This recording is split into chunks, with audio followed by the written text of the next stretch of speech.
It is just a great time to be in Milwaukee right now. The State Fair going on just a few miles west of Miller Park. State Fair wraps up tomorrow. A lot of people have converged to southeast Wisconsin. It's the Brewers and the Astros tonight at Miller Park. A big crowd on hand to see this one as we are ready for Game 2 of this three-game series on WMLW. And hi, everybody. Brian Anderson along with Bill Schroeder. Great to have you with us tonight. The Brewers and the Astros, the Brew Crew Rock, trying to make it 2 in a row. Model of consistency in their batting order with Prince Fielder and Ryan Braun. But let's talk about Braun specifically. He's gone through a long stretch now where he's had a lot of success, and Braun continuing a treacherous pace where he's got a chance to drive in 100 runs again. Yeah, his numbers since the All-Star break have been incredible, and right after the All-Star break, there was about a week where he wasn't swinging the bat all that well, but since that time, covering every part of the plate. I mean, inside, outside. You see the numbers, the last 23 games for Brawny. 9 home runs, 3 of those have come in the last 2 ball games. Look at the RBIs, the runs scored, slugging percentage. He's been able to get on base. And, you know, the duo between Ryan Braun and Prince Fielder have certainly accounted for an awful lot of runs this year. And the home run ball, certainly, when they hit home runs, the Brewers win games. Well, all season long, it's been Fielder at the top of the list for home runs, but all of a sudden, Braun has 25, and he's clipping at the big slugger's heels right now. And, you know, guys that like Ryan Braun and Prince Fielder, they're going to get him in bunches. And as we talked about the last couple of days, 3 home runs for Brawny, covering both sides of the plate, 1 to center, 1 to left. I mean, when these guys, they get locked in like Ryan Braun is right now, there's no telling how many games that he can actually carry the ball club on his back. And a little friendly competition between the two. Fielders well on his way to another 30-homer, 100 RBI season. He's already achieved the 100 RBIs, and you would imagine that Ryan Braun is right there with him as well. We'll see what kind of damage they can do tonight. It's Game 2, the Brewers and the Astros. Brian Moeller starts for the Astros. The former Astro, Mike Burns, on the mound for the Brew Crew. Stay with us.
Metro Milwaukee Toyota dealers.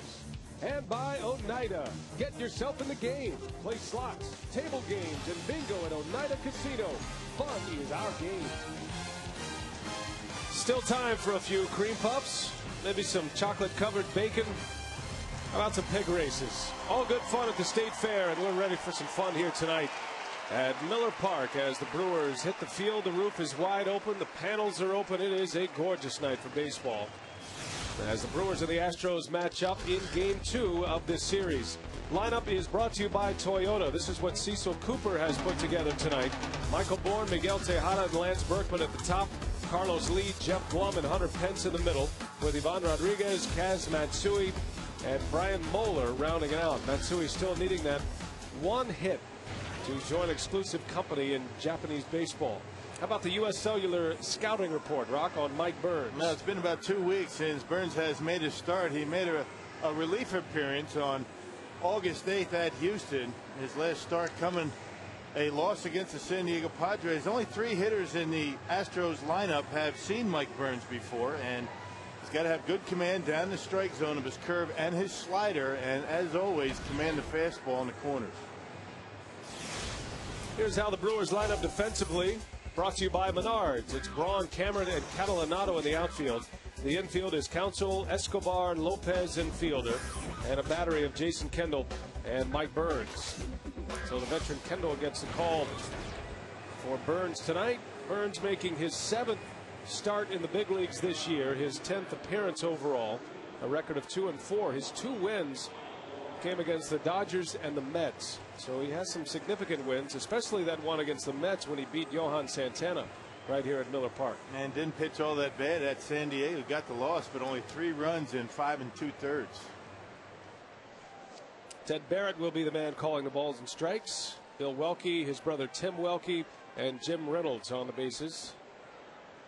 And here we go. Michael Bourn swings away, and we are underway from Miller Park. Yesterday, the Brewers winning 11-2. Giovanni Gallardo picking up his 11th win of the season. And the Brewers handing 11 runs and 14 hits to the Astros. 10 of those runs were given up by Wandy Rodriguez, who has been one of the best pitchers in all of baseball this year. The Brew Crew with an 8-run first inning. A bouncer out to Lopez. And he takes care of Bourn for out number 1. It was Rodriguez's worst start of the season last night. 4 innings, 10 hits, and 10 runs. Well, always a sense of urgency when Michael Bourn is running down the line. So Lopez gets it and gets rid of it very quickly. Yeah, talking to Dale Swaim about that start yesterday for Rodriguez, he was very happy with the way his team, his hitters, attacked the fastball against Rodriguez, saying that in Houston they let a lot of fastballs for strikes go by, almost as though they were looking for the breaking ball. They didn't do it yesterday, and they were able to get some runs on it. Yeah, what was impressive for the Brewers, they did most of that damage in the first inning at the bottom of their order. After Rodriguez had a couple out, nobody on, guys like Rivera and Bourgeois and even Gallardo, the pitcher, got into the act. Escobar drew a walk. So, you know, guys that you were hoping were going to provide some punch. Ken Maka was concerned about the power in his lineup without J.J. Hardy and without Corey Hart, but the Brewers have hit 8 home runs in the last 2 days with this particular lineup. Yeah, with Escobar in a 9th spot in the order, why change it now, right? Bunch of runs the last couple of days. Whether it's a coincidence or not, he's not about to change things up. Mike Rivera making back-to-back starts for first time in a couple of years. Now Burns strikes out Tejada, who slams his bat at home plate. 2 up and 2 down. That's always a great sign for a pitcher to see a hitter do that when he's done. Tejada doesn't strike out a whole lot. He uses right field very well, but a well-located slider with 2 strikes.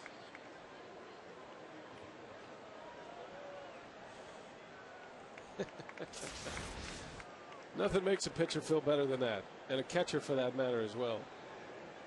Bring him to the point of frustration. 2 outs, and here's Berkman.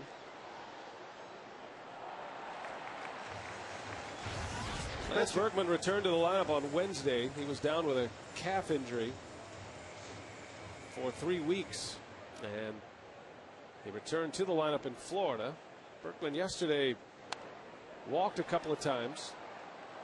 He reached base 3 times but was hitless. You'll see where he ranks in his career against the Brewers.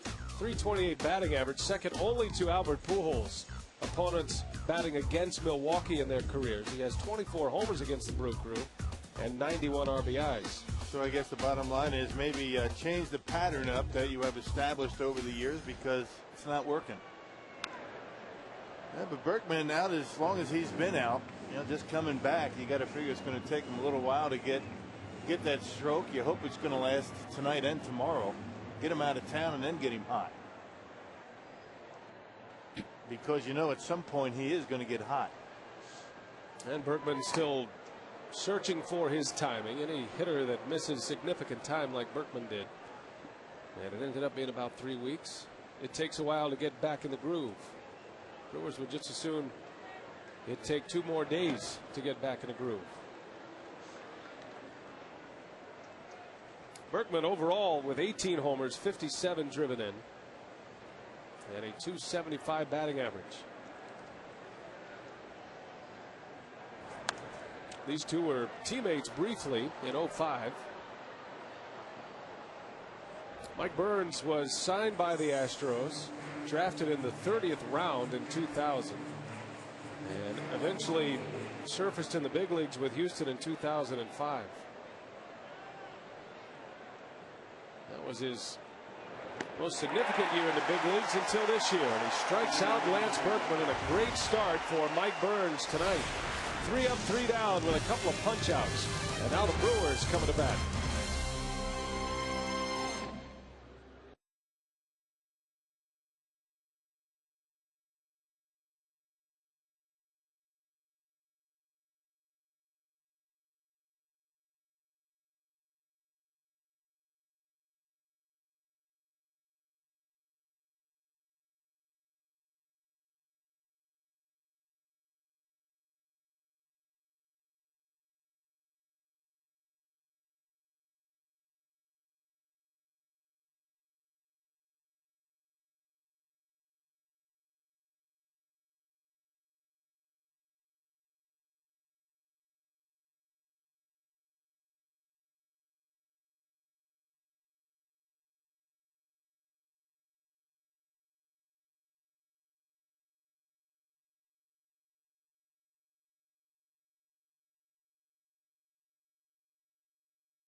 .500, they need a victory tonight. That is when the manager said he'll start looking at down the road and a possible postseason. But the Brewers are a long way away right now, 7 back. His lineup is brought to you by Toyota. Lopez, Counsell, and Bourn at the top. Fielder, Cameron, and Catalanato in the middle. Catalanato gets it started right with Kendall catching, Mike Burns the pitcher batting 8th, and the speedy Alcides Escobar batting 9th. And that lineup will face Brian Moeller. And the U.S. Cellular scouting report, he's lost his last 3 decisions, and the Astros 0-4 in his last 4 starts. He's given up 10 earned runs in his last 2 starts after a pretty good July. Doesn't throw all that hard. He'll throw a cutter and a slider, mainly to right-handed batters. He'll throw a changeup from time to time to a lefty. Former Detroit Tiger Moeller in his second tour with the Houston Astros as he faces Felipe Lopez. Starts him with strike 1. Lopez had a great day yesterday. He was a big part of the 8-run first inning. Lopez had 2 hits in the first inning yesterday and belted a 3-run home run that capped off the scoring. Overall, Lopez was 3 for 5, 2 singles and a homer. his home run, the first as a Brewer this year, and it gave him 7 for the season. And it's nice to have that consistency at the top of the order with Lopez leading off. There's a platoon in the second spot in the batting order, but you'd like to have as much consistency 1 through 4 as you can, and with Lopez added to the roster, Ken Maka feels as though he's got that.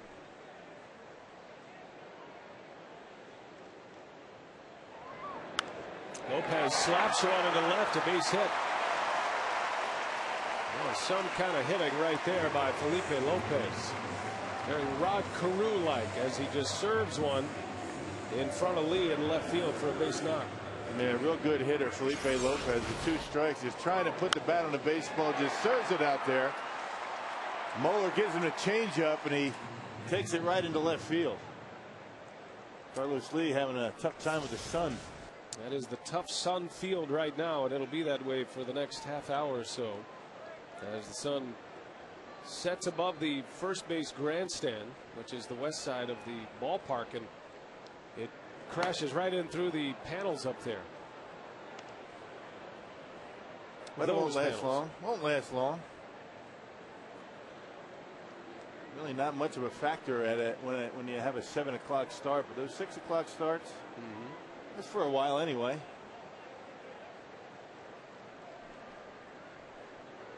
I'll see if Counsell can advance Lopez. Craig Counsell comes in batting .289. Does have 4 homers this year and 6 triples on the season. He's driven in 26. Big numbers against the Astros this year. 6 hits and 14 at-bats, setting the table for those behind him. Houston took 2 out of 3 from the Brewers in Houston last time around. That was just last weekend. And Milwaukee trying to return the favor. Believe it or not, this is the first trip for the Astros to Milwaukee this season, while the Brewers have been to Houston 3 times already. Scheduling quirk. Now making up for last year, the Astros made an extra trip to Miller Park last year. Played the Cubs.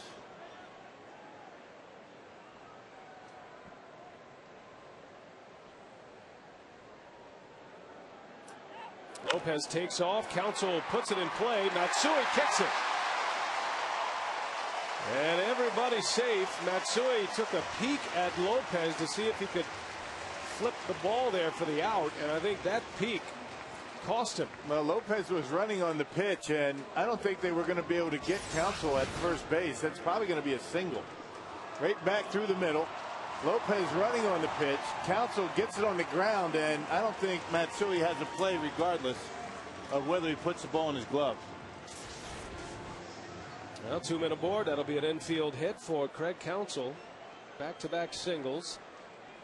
And here's Ryan Braun with men on base.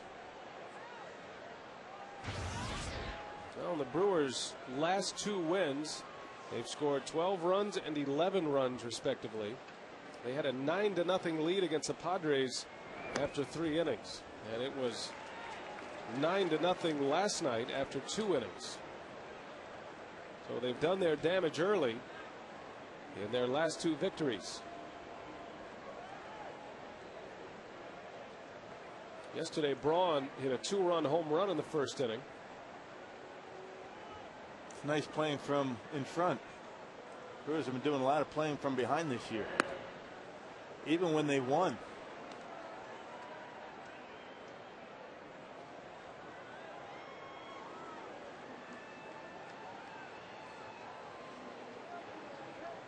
Braun sitting on 25 home runs for the season, 84 driven in. He's well on his way to a 30-homer, 100 RBI season. 47 games remain. Little bouncer. Both runners will advance, and Moeller beats Braun to the bag. And Ryan very fast, almost legged one out. Good play by Moeller to get there. But a productive out. And runners at second and third for Prince Fielder. Boy, I love the way that kid hustles down the line. Every time he hits the ball on the ground, he is running as hard as he can making that a tough play for the Astros, but a nice shovel pass by Berkman. And Muller never hesitated to get off the mound. Well, see if the Astros will challenge fielder. Rodriguez already signaling for the intentional pass. And you can't blame him. No. That's the obvious move. You set up the double play. You face a right-handed hitter. And Brian Muller much more effective against right-handers than left.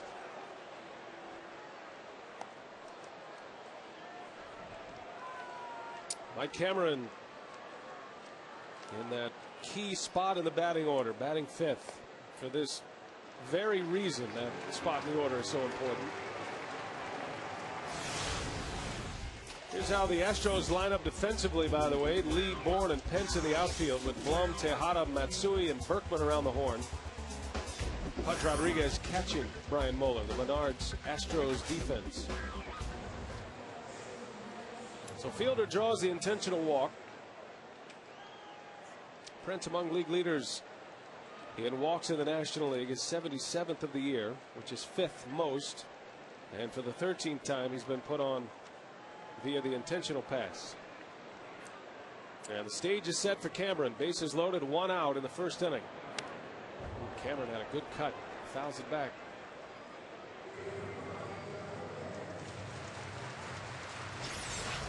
Cameron had a good pitch early in the count. You can see the way Rodriguez reached out back over the plate. And Cam, would like to have that one back.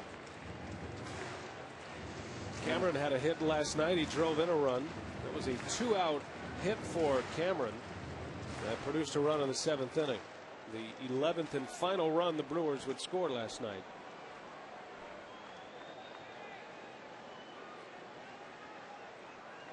Cameron hoping to make him pay. Bases loaded, 1 gone. Catalanato is on deck. And Cameron rolls 1-2. Tejada 6-4-3 double play. And Muller's out of it.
Out of market games every week and catch those you missed on demand.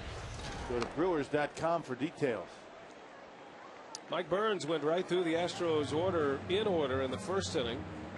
Struck out Tejada and Berkman to finish off the inning as he faces Carlos Lee to lead off this second.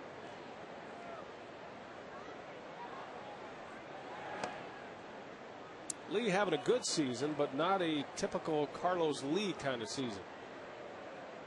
You usually can pencil him in for 30 homers and 100 RBIs a year. Right now he's at 19 long balls with 74 driven in and 46 games remaining in the regular season.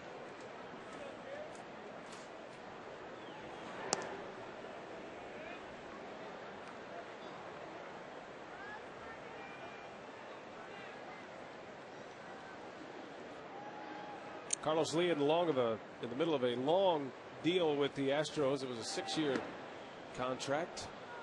In his 3rd season, Burns walks him, and a base runner here in the 2nd.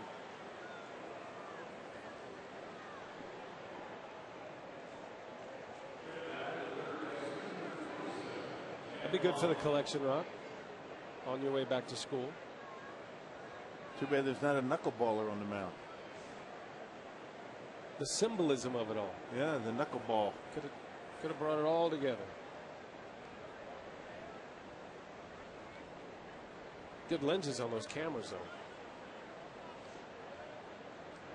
Here's Jeff Blum with Lee at first. And Burns deals him a strike. Blum's had some big hits against the Brewers this year. His 2-run home run last Sunday in Houston, the only run scored in the game, and it led to a 2-0 Astros win. And the Astros taking 2 out of 3 from the Brewers in Houston on their recent trip. Brewers still have a winning record against Houston this year. They've won 6 of 10 after that victory last night. Hey, you're talking about Carlos Lee and the fact that, the run production hasn't really been there. The Astros are 2nd in the National League in batting average, but down around 12th in runs scored. They just don't score a lot of runs, but they do get on base. They lead the National League in grounding into double plays. There's one of the reasons why they don't score a lot. Those double plays can take away a lot of opportunities, as the Brewers just saw in the 1st inning. Ken Maka was talking about that fact before the game today, the fact that he's got Bourgeois and Escobar, especially in last night's lineup. But Bourgeois was able to stay out of a double play that ended up opening an inning. And as Blum pops up,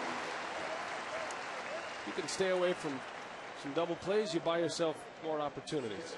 All right, we got our email question tonight. This is from David in Milwaukee. Bill, he wants to know how many stitches are on a baseball. All hand sewn. Did you count them? Stitches, 127. 127. You know how you remember that?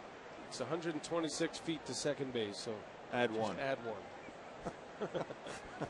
It's a long throw. Yes, indeed. I've stepped it off many times. 127 stitches. Escobar to Lopez to fielder. And a double play. So the Astros right back at it. Nicely turned as it goes 6-4-3. The new double play combo. And we head to the bottom of the 2nd inning.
from 9 to noon at the Sausage House. For more details, go to brewers.com.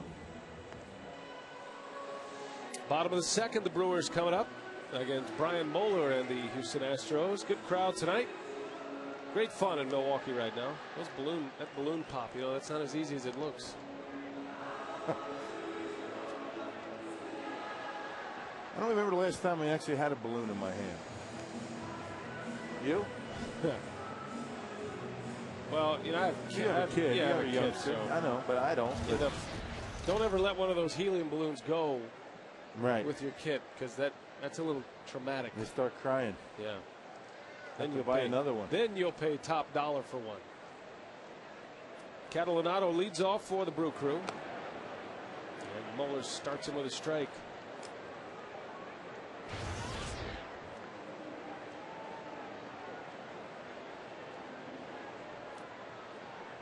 Catalanato had a double yesterday and a pinch hit appearance. His 6th pinch hit of the year. Doubled and scored in the 7th inning. He'll kind of be working into this platoon that Ken Maka has with Jason Bourgeois.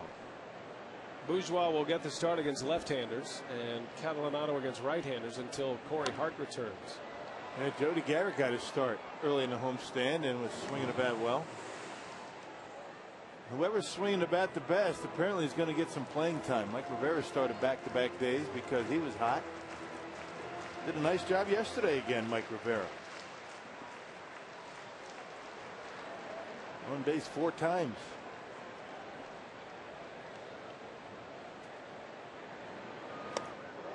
Now that question came up today, and you know, with Rivera's success at the plate, would he get another start today? But the numbers Jason Kendall has put up against Brian Moeller in his career jump off the page at you. So Kendall is back in there tonight.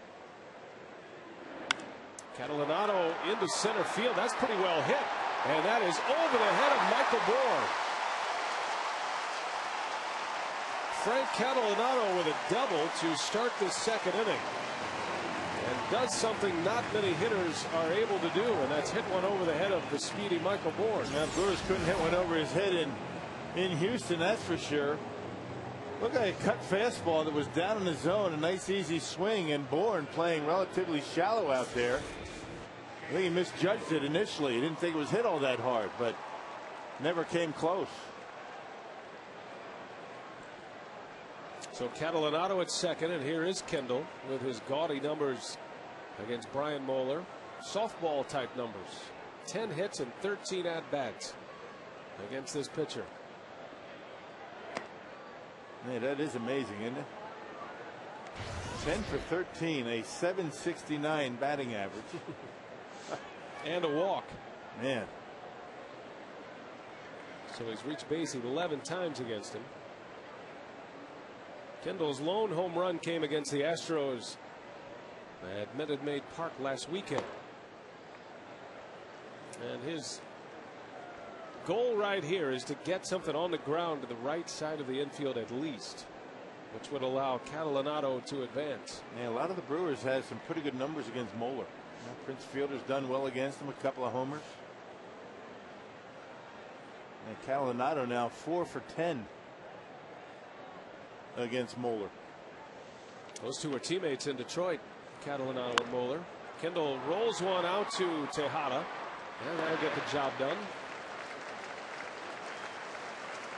So Catalanato ends up at third base. Kendall grounds out, and now the pitcher coming up, Mike Burns. Well, the first time in 3 days when Ken Maka has had the pitcher in the number 8 spot that this situation has cropped up. A man at third where a ground ball or maybe a fly ball would be able to score a run. You've got the pitcher up there. Well, Burns does have a hit this year and an RBI, 1 for 10. Infield is in for Houston.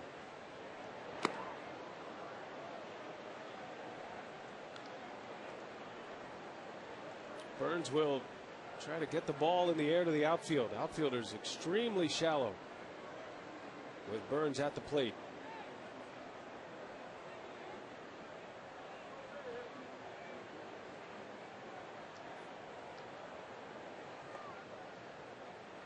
pitch out. Cecil Cooper trying to snuff out a possible squeeze. Yeah, not a bad idea. Of course, I don't see Ken Maka putting a squeeze on in this situation. I don't think he's got enough confidence in Bourn to drop down the bunt. You don't want to squander a scoring opportunity. Worst case scenario, you get Escobar up there with 2 outs and a man at third base. You put the squeeze on with a hitter up there that you feel comfortable in his ability to get the ball on the ground for you. Wow. That was off the plate.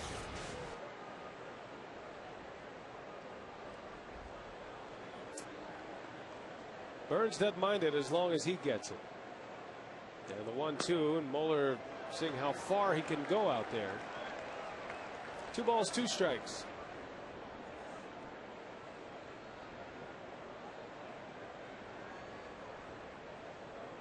Moeller's been better on the road than he has at home this year. 5-2 record away from Minute Maid Park. 2-2, and Burns takes a ball. 3-2 the count now. I'm not sure why he's really trying to nibble on the outside corner like that. You got a guy up there that has only got 10 at bats this year. Throw him a strike. I'm trying to get him to chase away. I doubt you're going to see Burns even swing here, unless it's right down the middle.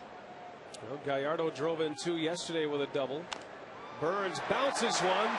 Tejada's only play is first, and that'll do the job. That was some kind of play by Tejada. The Brewers are on the board as Mike Burns with his second RBI. Putting the ball in play, cashes in for the Brewers in the second inning. Good job by Burns. And again, Moeller trying to be cute and trying to catch the outside corner. Was in a position where he had to throw a strike. Was up a little bit, but Burns able to get enough of it. And with the infield in on the grass, no chance to get Catalinato at home plate. Well done.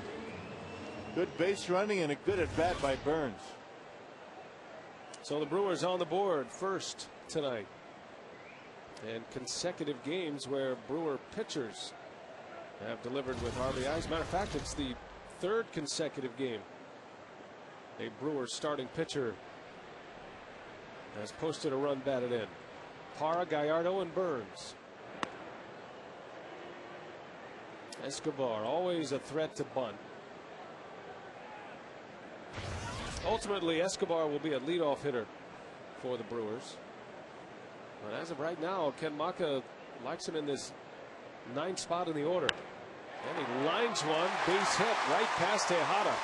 Hit it sharply past the Astros shortstop. And Escobar with a base hit. His 3rd hit in the big leagues this year. They take the pressure off the kid and let him settle in, and maybe have him lead off later on in the season. But in the meantime, he gets the slider up in the strike zone just out of the reach of Tejada. This would be a nice little matchup with Escobar's speed and Ivan Rodriguez behind home plate. This is definitely a running situation for Escobar. Rodriguez still throws it well.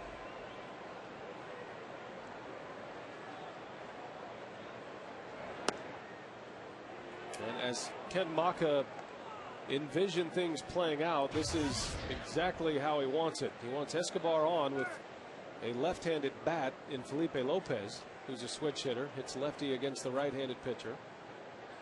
And an opportunity to try to steal a run with 2 outs in a spot like this. And manufacture runs, something that the Brewers need to improve upon, and scoring runs without the benefit of a homer.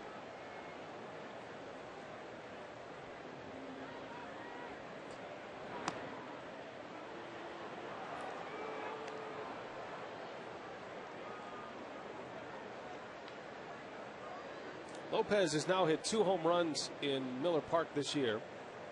He hit the one last night as a right-handed batter and had one as a left-handed hitter as he was a member of the Arizona Diamondbacks.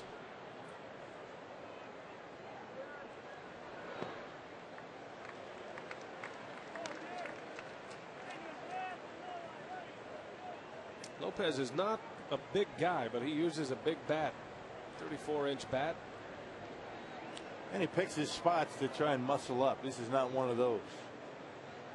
He gets a mistake. He may drive it somewhere, but he's just looking to put the bat on the baseball. Escobar takes off. Lopez lines one past Blum, a base hit. Escobar never slows down, and he ends up at third base. And this is a fun brand of baseball the Brewers are playing right now. Escobar makes it to third without a throw on a base hit to left field. Boy, how about the approach by Lopez, though? I mean, 2 strikes.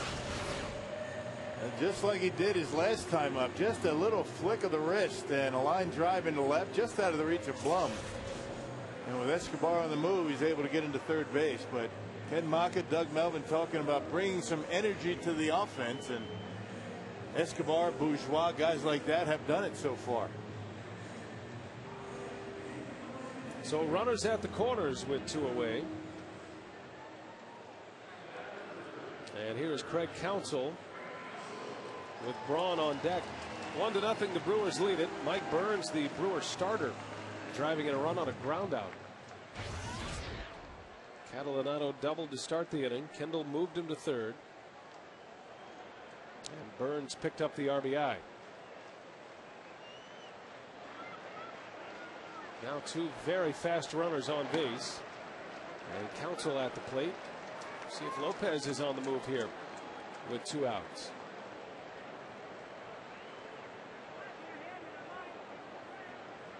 It's all a matter of how well that hamstring is doing at this point. You like the situation you've got right here with Counsell at the plate.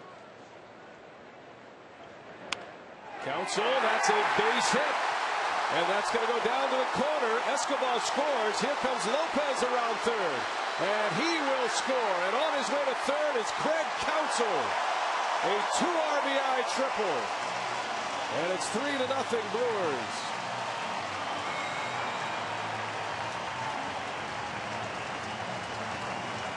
A lot of fun to watch, isn't it? Boy, oh boy, Craig Counsell just continues to drive into runs, get on base, and come up with big hits. A mistake again by Moeller, just out of the reach of Berkman. And with good speed on the bases, Brewers able to plate 2 runs. And Counsell ends up at third base. I'll tell you, a couple of line drives, the last 2 hitters that have come inches from being caught. Well, maybe things starting to turn the Brewers' way finally. Triple number 7 for Craig Counsell.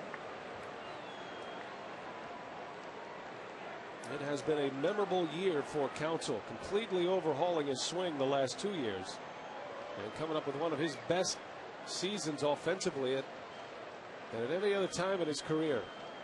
And credits Dale Swain for what he's been able to do, the adjustments that he's made, and they certainly have paid off. And now Bourn out to Tejada. Tejada's got to hurry just in time to get Bourn. And the inning ends, but the Crew scoring 3 runs, 2 of those with 2 outs, and it's 3-0 Brew Crew.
Save big money at Menards.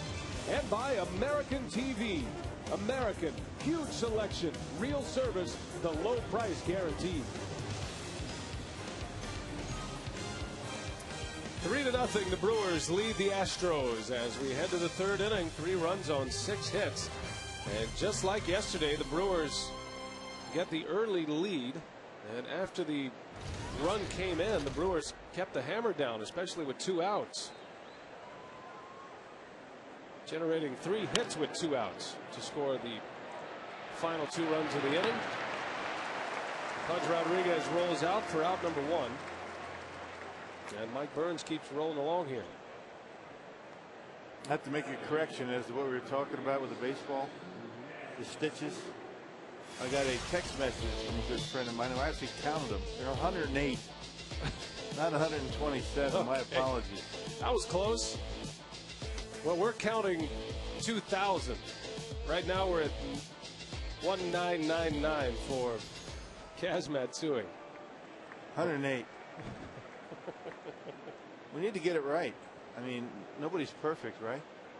That's the truth. 108 stitches.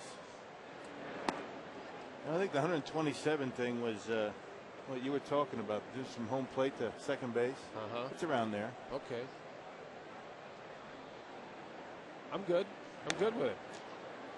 Escobar, what a play this is. Can he finish it? He cannot. And that is a base hit, and that is a milestone for Kaz Matsui. Hit number 2,000 in his career, combined between the Japanese leagues and the major leagues. His old manager of the Cebu Lions is here. I tell you, hats off to the folks here in Milwaukee. They're very well aware of what's going on here with Kaz Matsui, and you know, not many fans would know that. I mean, the fact that, you know, Matsui now with 2,000 professional base hits.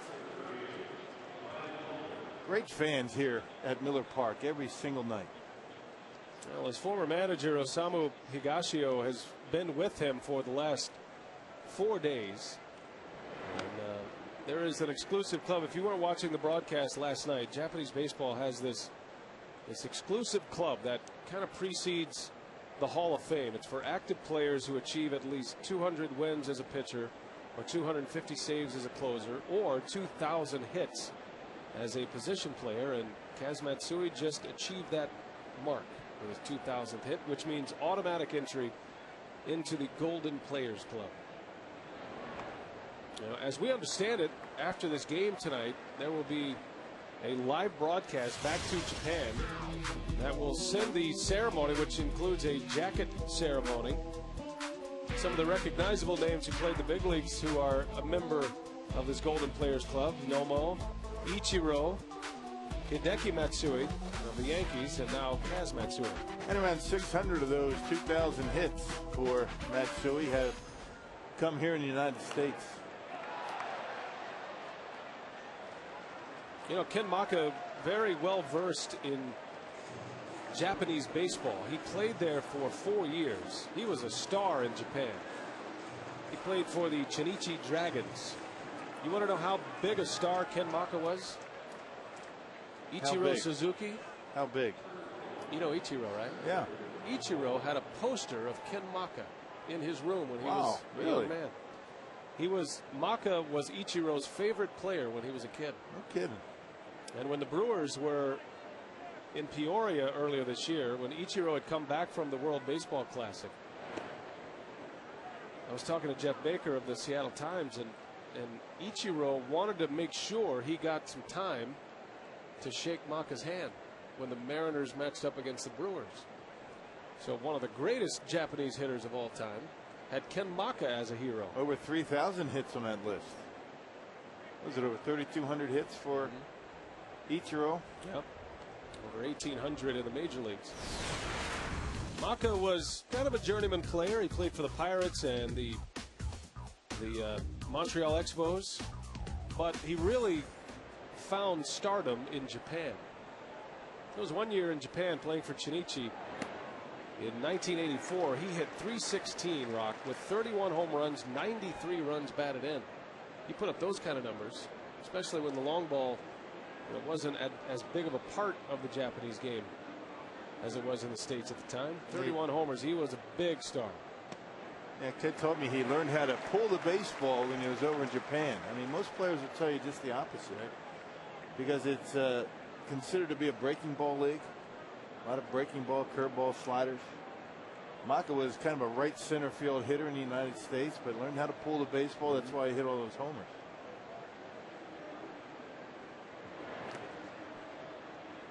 Well, I said earlier today, the most he ever made playing baseball in the States was $65,000 his last year in the major leagues. He went to Japan. He made $100,000 his first year, and he ended up making around $200,000 a year. So you remember the movie Mr. Baseball, right? Yeah. Not Bob Uecker, but the movie Mr. Baseball with Tom Selleck. There's a lot of that movie based around Ken Maka and some of the Americans that were over there in Japan in the 80s. So if anybody can appreciate the accomplishments of Matsui, it is Ken Maka. It's a very disciplined baseball over there in Japan. I mean, a lot of running, a lot of conditioning. Some players from the United States go over there, they can't stand it. Some go over there, they love it.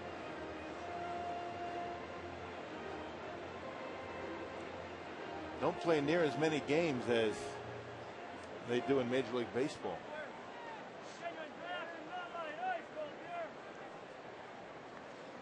Well, Burns with 2 outs, but 2 on now after he walks Michael Bourn. And here is Tejada.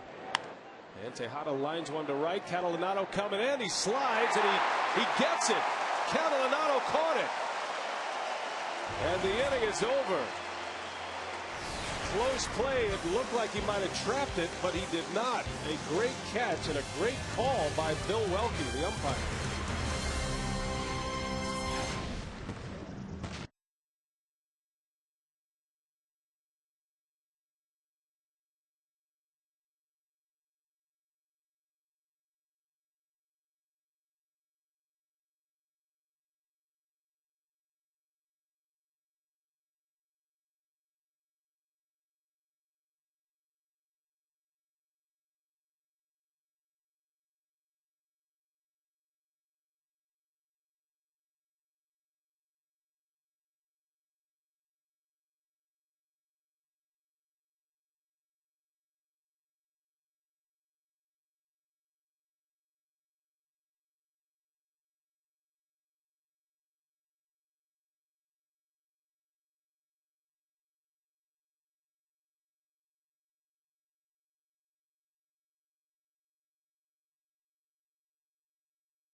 A bounce out to Tejada, and then Counsell with 2 outs, delivering 2 runs with his 7th triple of the year.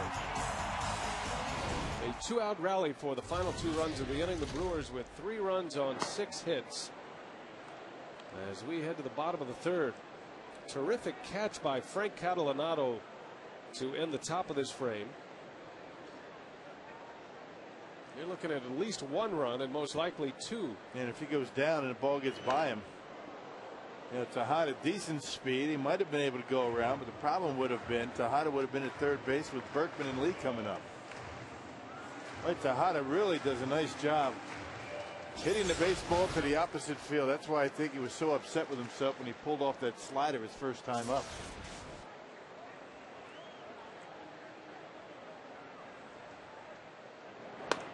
Fielder able to lay off a high fastball.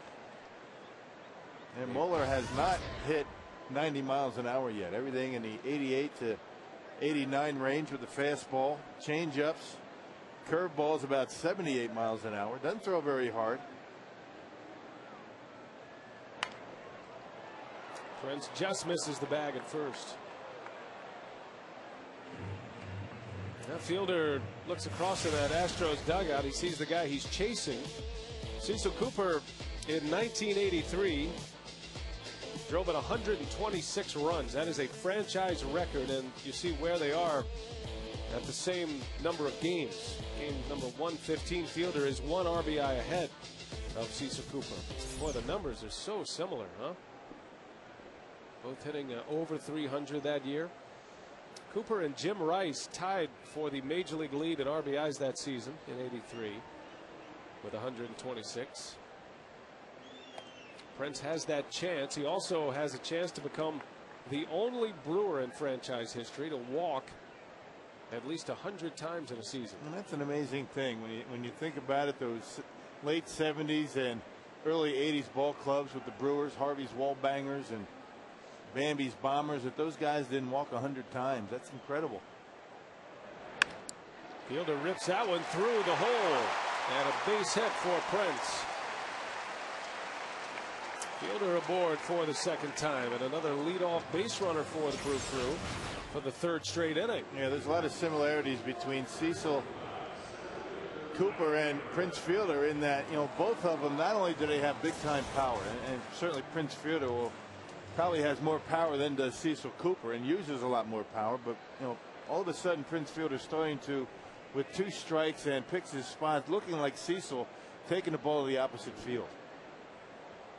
And some similarities on some level with how each became a Brewer. Now, Fielder was drafted and brought up through the system, but remember, he replaced Lyle Overbay, at the time a popular, productive first baseman. Here comes the young kid who gets a chance to play. Meanwhile, Cecil Cooper replaced a guy who not only was a big run producer in George Scott, but also a Gold Glove first baseman. Yeah. Traded from the Red Sox to the Brewers for George Scott. And you remember the guy that replaced Cecil Cooper with the Brewers?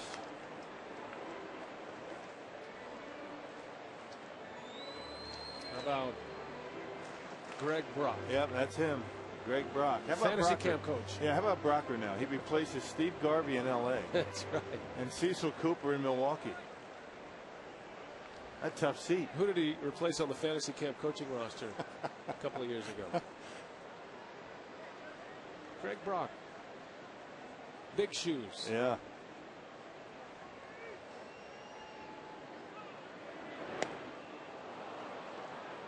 One and two to Cameron. And a cut fastball by Mueller, a good pitch for him. That time getting Cameron on a half swing. Right-handers normally cutters and sliders. They'll throw the change-ups to left-handed hitters. Cameron bounced into a double play his last time up. Has Fielder at first. Nobody out. And he lays off. 2-2.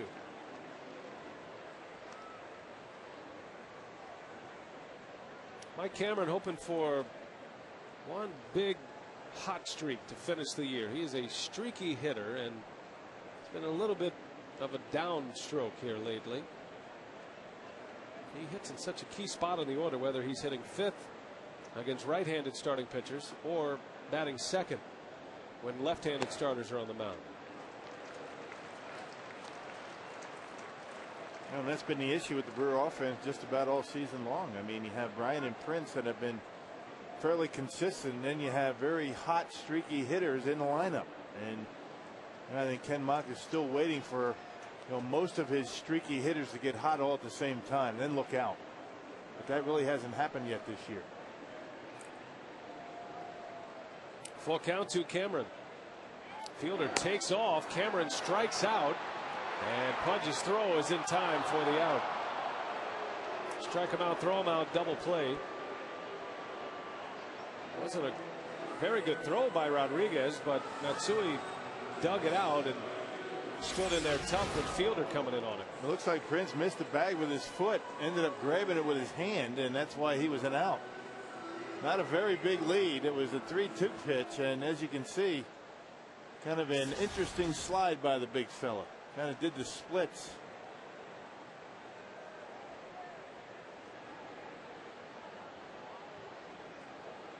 So 2 outs, and Catalanotto.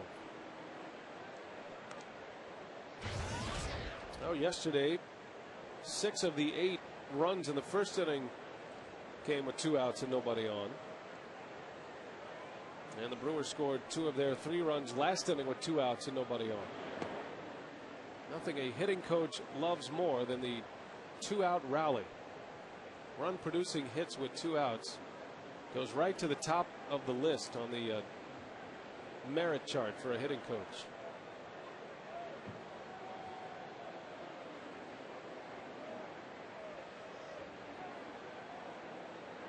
No, because in order to do that, it's not just one guy. It's 3-4 guys getting it done. You know, a hit, a walk, and then you knock a double. Next guy gets a base hit. So, yeah, that means up and down your order, you know, guys are doing what they're supposed to be doing. And it delivers such a psychological punch to the opposition. You know, Moeller's up here. He's given up 1 run, but he's got a chance to get out of the inning. No further damage. All of a sudden, 3 consecutive hits. Counsell with the 2-out triple, and he's behind 3-zip. Catalanotto with another base hit. Boy, is he really heating up at the plate. Yeah, changeup. It looked like he hit a cut fastball over Bourn's head in center field his first time up. That's a changeup that was trying to go away. It left it down the middle of the plate, and Catalanotto able to bang it into center field. Good at bat. Nice job of waiting back on that off-speed pitch. It has been an extended period of time now. Catalanotto has swung the bat well. You go back 31 games, this being the 31st game, Catalanotto hitting .353. So as he has got playing time, he has delivered with his hits. And he's done a decent job out in right field.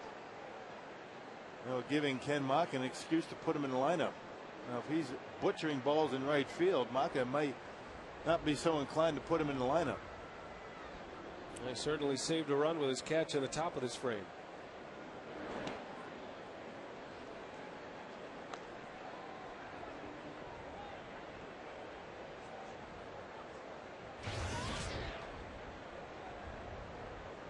Kendall grounded out his last time up,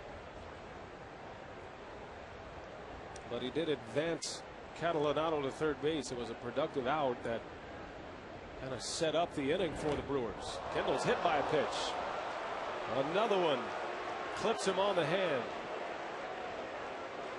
And after 2 outs, the Brewers get a hit and a hit batter and 2 on for the pitcher Mike Burns. Yeah, it was a fastball, 88 miles an hour. They tried to come inside, but you know, Jason's not going to work too hard to get out of the way. And he made the move to try to pull the hands in, but hit him right on the top of the hand. Kendall is the active leader in hit by pitches. This year he's been hit 11 times. Craig Biggio for a long time had the active record until Biggio retired from the Astros a couple of seasons ago. So now it is Jason Kendall, who is 6th all time and climbing the chart. Matter of fact, he's just 1 away from going to 5th all time. Kendall with 242 times hit by pitch. Ron Hunt was hit by a pitch 243 times, Rock. So mark down Ron Hunt, who played in the 60s and the 70s. And most of the guys on that list are power hitters. You wouldn't classify Derek Jeter as a power hitter, would you? You classify him as a diver. Right. Crashing diver. You know, a guy who comes across the plate to hit. Okay. That's how I'd classify Kendall. Jason's somewhat the same way. Now Chase Utley, he's a guy who just stands right in there, and he's a power hitter. Inside. I mean, that's my point.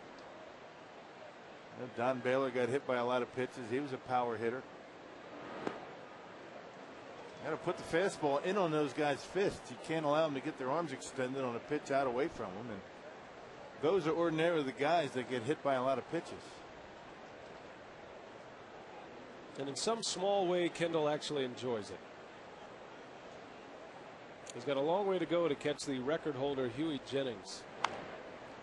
Right off the end of the bat, Berkman will take it to the bag, and the inning is over. The Brewers strand a pair, but they clear the pitcher spot. And they make Moeller work a little extra time. 3-0 Brewers.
Back to early June, the 4th of June, as a matter of fact. Anthony Ramirez lining one off the elbow of Dave Bush.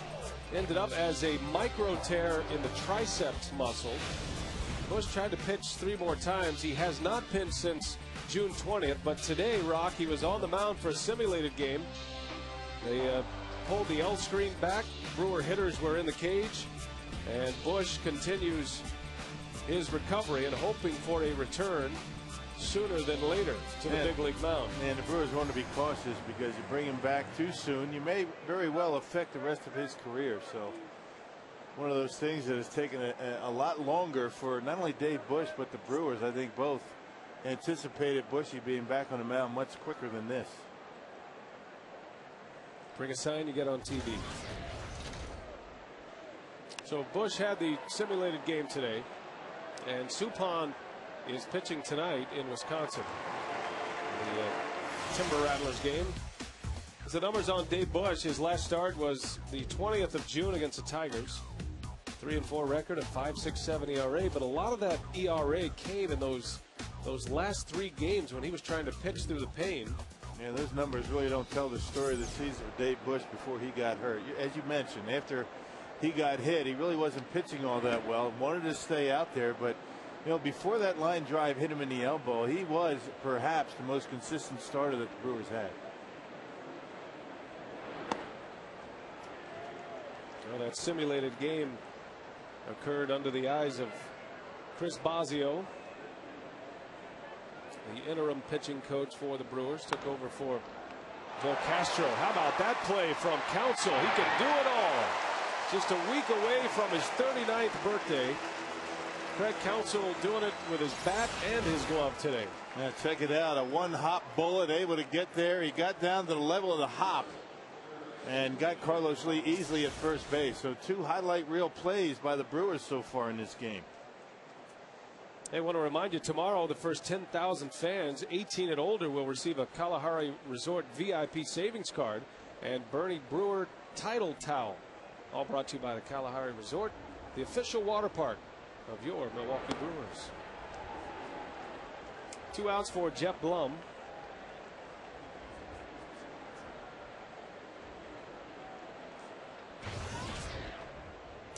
Burns making a bid at a 3-up 3-down inning. He retired the side in order in the first with a couple of strikeouts.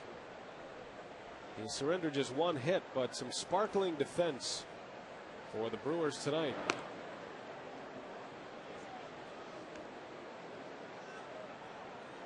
A good plays tonight from Lopez, from Catalanato, and that play by Counsell robbing Carlos Lee of a double. And Burns doing a nice job throwing strikes. He's only got two. He's got the 2 walks, but has really done a pretty good job of getting ahead in the count and not using the fastball to do it. Good command of his changeup. He got Lance Berkman on the first pitch off speed pitch on a pop up. And keeping the baseball away from the white of the plate. Pitch is on the corners and down. That's where he needs to stay.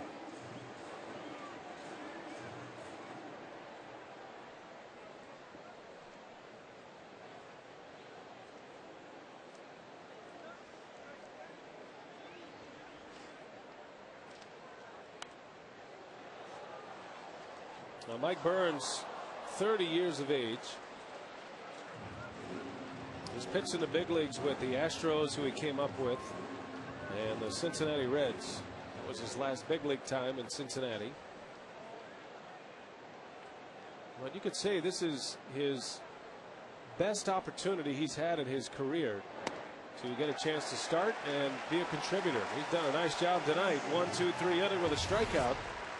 Burns has 4 punch-outs.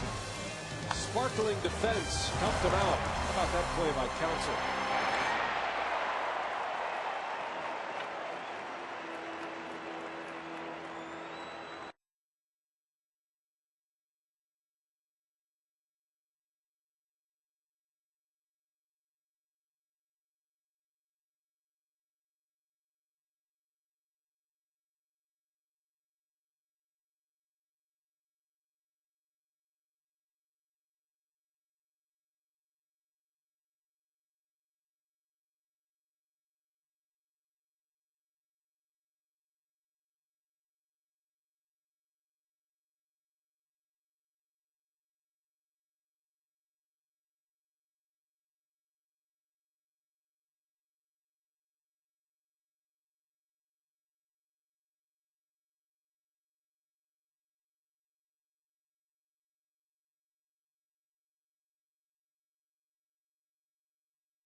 Brewers lead at 3-0 as we head to the bottom of the 4th inning. The Crew coming to bat.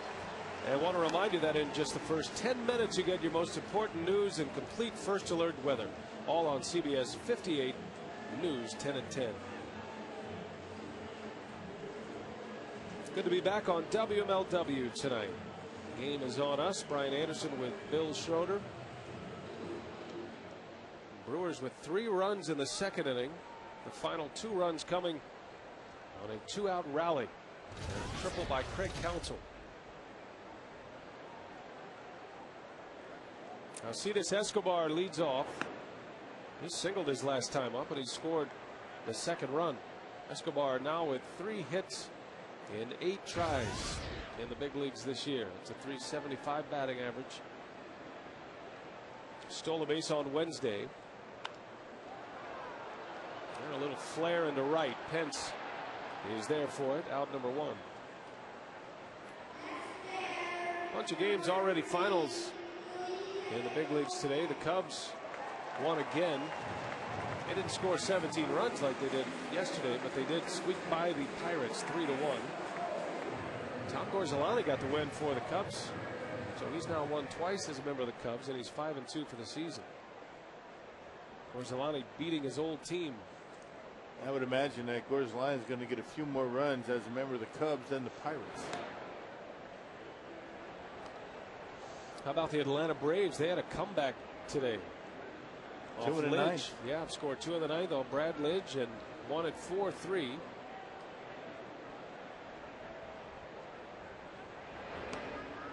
Braves are hanging around. They are still relevant in the wild card race. Right now, the wild card leader is the Rockies. Started the day with a 1.5 game lead. Atlanta 3.5 back.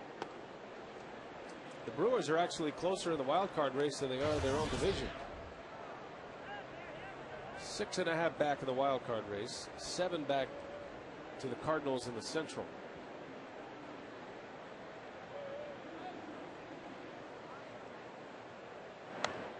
But 4 teams between the Brewers and the Rockies.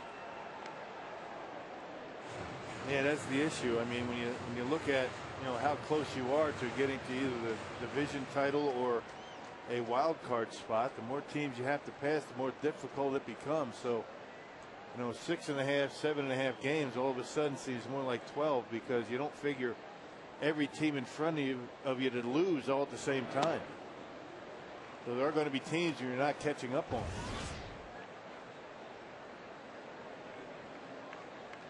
The Rockies were supposed to play the Marlins today, but that game has been postponed by rain. They cannot get that retractable roof stadium built in Miami fast enough. It's going to be a little while, though. 2012. Just about every night it rains a little bit. Man. Seems like it. I think Miami and the Florida Marlins, when they get that stadium built, that's going to be a hot spot in baseball. That's in a great spot there at where the Orange Bowl used to be, and I would imagine they'd be able to attract a few more free agents down in Miami. A lot of players don't want to go there because of the weather and the rain situation. It makes for some long nights. Yeah, that and the fact they don't have the money to pay a free agent. Hey, you get the stadium, you get some fans in the ballpark, and maybe you get those free agents just like the Brewers have been able to do with the terrific crowds that the Brewers have been able to get last few years. Well, the Astros just left Miami. They lost 3 out of 4 to the surging Marlins. 2-2 the count on Lopez. 3-2. The Giants won in extra innings over the Mets. San Francisco got a run in the 10th inning and beat New York. San Francisco to 10 games over 500. They started the day a 1.5 games back in the wild card race. Waller makes a nice stab, and Lopez is retired for the second out. Well, here comes Craig Counsell, who delivered a big hit his last time up, a 2-out, 2 RBI triple. Yeah, there it was. That's why you can't see it down the corner from our vantage point. That ball got stuck under the padding. By the time Pence able to dig it out, Craig able to get into third base. I was wondering why it took Pence so long to get that ball to the infield. There's your answer. Counsell 4th in the league now in triples. The league leader is the Astros center fielder Michael Bourn, who has 9. Counsell has 7 3-baggers. How many 38-year-old guys have a chance to lead the league in triples, Rock? That's right. He hates when we do that. He hates when I do. I mean, you're making it sound like the guy's, really old. I mean, 38, 39, not too bad. Keep yourself in shape. Come on now. You're not going to go there, are you? You're making me look bad. Don't paint him too old. 38. He'll be 39 next week. And in baseball terms, what does that mean, Ron? Veteran. You are. He's been around. Smart. I get what you're saying, though. Yeah. That's a lot of triples for a guy that's been around as long as he has. As you wave at me standing on the plank, Counsell lines out to end the inning. 3 up, 3 down. It's awful lonely out here. We head to the 5th. 3-0 Brewers.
To the fifth inning. Good defense here today at Miller Park by the Brew Crew. Able to get out of an inning, a slick double play with a guy that can run pretty well. Catalinato saves a couple of runs with a nice play in right. And Craig Counsell doing his thing. 38, 39 years. Doesn't matter how old he is. He's still playing a pretty good third base. Not going to let you forget about that. What was that, Rock? Hunter Pence leads off for the Astros.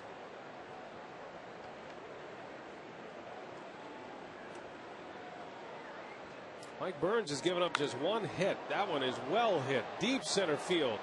Cameron at the track, and he'll run it down for the out. You could just tell by his gait he had it all the way and one away in this fifth inning. Hey, member benefits keep growing at Guardian Credit Union. Member appreciation is August 25th. And only members can buy one ticket, get one free for that game. Visit a Guardian location for details. The only hit tonight, Kaz Matsui, an infield hit. That was a good pitch by Burns. Pence went down and got it. You get that ball up about 3-4 inches, it might be out of the ballpark. And here's Pudge Rodriguez. So even when Burns gets too much of the plate, he's getting outs because he's down in the strike zone. You can get away with not being perfect on the corners if you're down around the knees, but if you're up in the zone, you've got problems.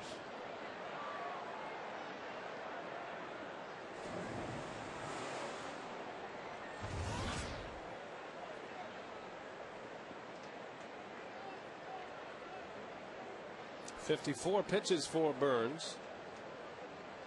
Just about as economical as you could be.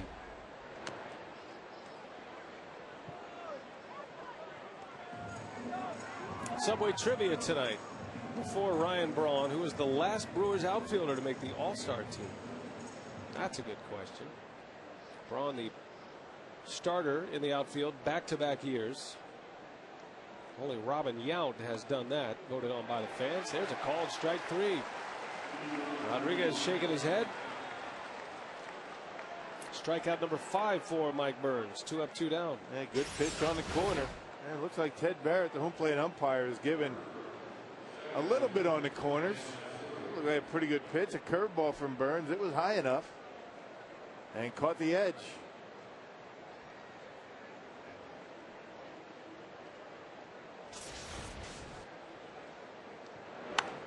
Matsui into left. Braun toward the wall, and he's got it in foul territory. Quick inning for Mike Burns. 3 up, 3 down. He's working on a one-hit shutout through 5 innings.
the story so far, but Ryan Bourn found his home run stroke yesterday again. 2 homers in the game. Part of that 8-run first inning for the Crew. Bourn now at 25 long balls for the season. Driving in 84 runs through 116 games. And Bourn stepping in 0 for 2 tonight.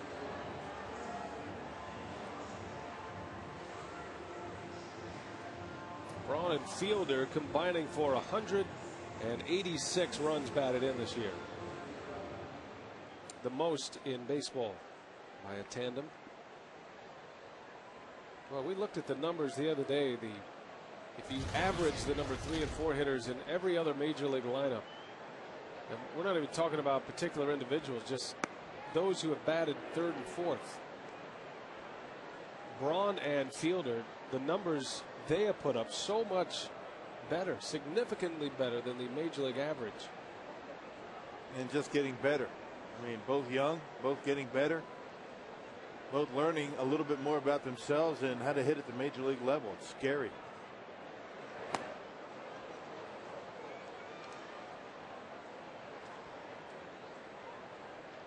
Worth the price of admission. They seem to do something just about every night, and if one doesn't, the other does.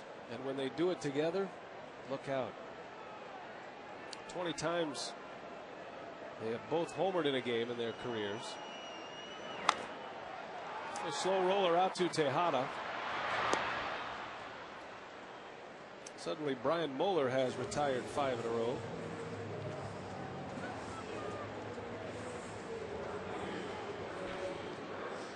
Bourn, a 2-time All-Star. Subway trivia has to do with the last Brewers outfielder to make the All-Star team. That'd be Corey Hart. Corey Hart's an outfielder, and he was on the All-Star team. Voted in by the fans last year. Carlos Lee was selected twice as a Brewer. And before that, Jeff Jenkins was voted into the All-Star game. Jeremy Burnitz started the All-Star game in Boston. Did a big shift for Prince. He hit one right through the shift his last time up. A single to lead off the 3rd inning. Interesting to look at the outfield. They're somewhat playing to the opposite field. They have Bourn shaded toward left. Pence is over around toward the gap. Gives you somewhat of an idea what they're going to try and do to him at the plate. Probably not going to give him anything inside for a strike. Especially unusual with a guy like Moeller, who has not yet hit 90 miles an hour with any of his pitches.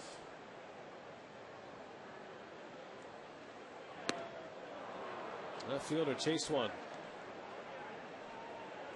That changeup has a lot of movement on it. It really does. Goes down and away. 80 miles an hour. Well, if he keeps it there, he'll be tough to handle. Fielder hoping for a mistake. 1 ball, 2 strikes on Prince. Into right, and that's going to fall. A base hit. There's not much space out there to dump one in, but Fielder just did it.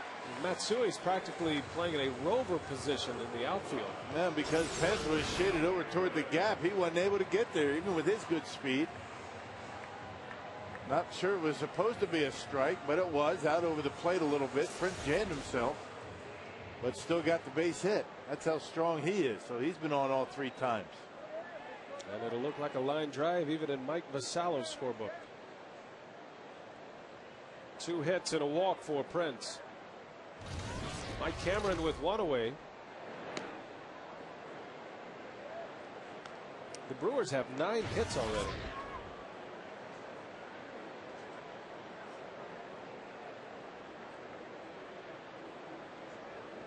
Outside the 3-up 3-down inning of the 4th, Brewers had multiple hits in each of the first 3 innings and 3 runs on 4 hits in the 2nd. Cameron shoots one to right, a base hit.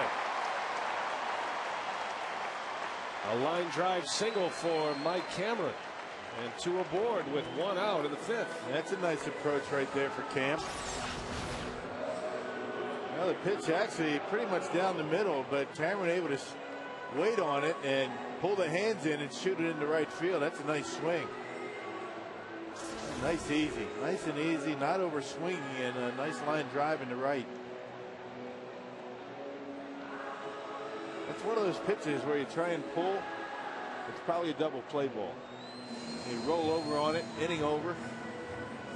Wait back, which is sometimes not an easy thing to do. Let the ball get to you and just shoot at the right. Sounds easy, but isn't. The art of pitching, right? Double barrel action in the Astros bullpen. Not often you see two right-handers up at the same time, particularly in the fifth inning. Gervasio, who's on the far side, he pitched last night. He was effective. Alberto Arias on the near side. 2 on, 1 out. And here is Catalanotto, who's had a good night tonight. A double and a single and a run scored.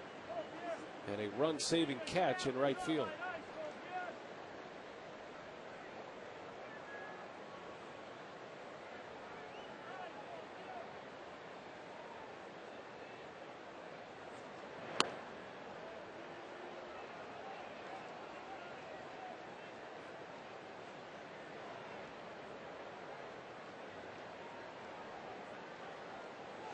Catalanotto in his first year as a Brewer. Picked him up in May. He was released by the Rangers this spring. Texas had a decision to make when it got down to their final spot on their roster. And the decision was Catalanotto or Andrew Jones, a right-handed hitter and a defensive specialist, or a left-handed hitter off the bench in Catalanotto. They went with Jones, and a good choice for Texas. Jones has had a good year. Yes, he has had a terrible spring. I mean, dreadful spring for Andrew Jones, but he certainly turned it around once the bell rang to start the year. And Catalanotto has been a nice addition to that Brewer bench. Andrew Jones has hit 17 home runs this year for Texas. The veteran Catalanotto now starting to get his hits aplenty here for the Brewers. Batting average is up to .295 with his 2 hits tonight. 2 on, 1 away.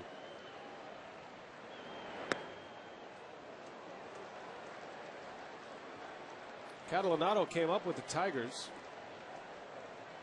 He played with Moeller in the late 90s with Detroit.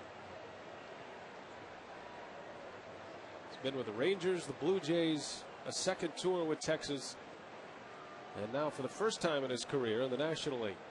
You wonder why a guy like Catalanotto didn't move his way to the National League earlier, especially as he has kind of evolved into a bench player. Yeah, a lot more opportunities to get at bats and get in the ball game in the National League with the double switch. Pinch hit for the pitcher. I guess you don't really get the opportunity to decide where you go. You get traded. You have to go where you're supposed to go, and if there's an opportunity out there, you take it.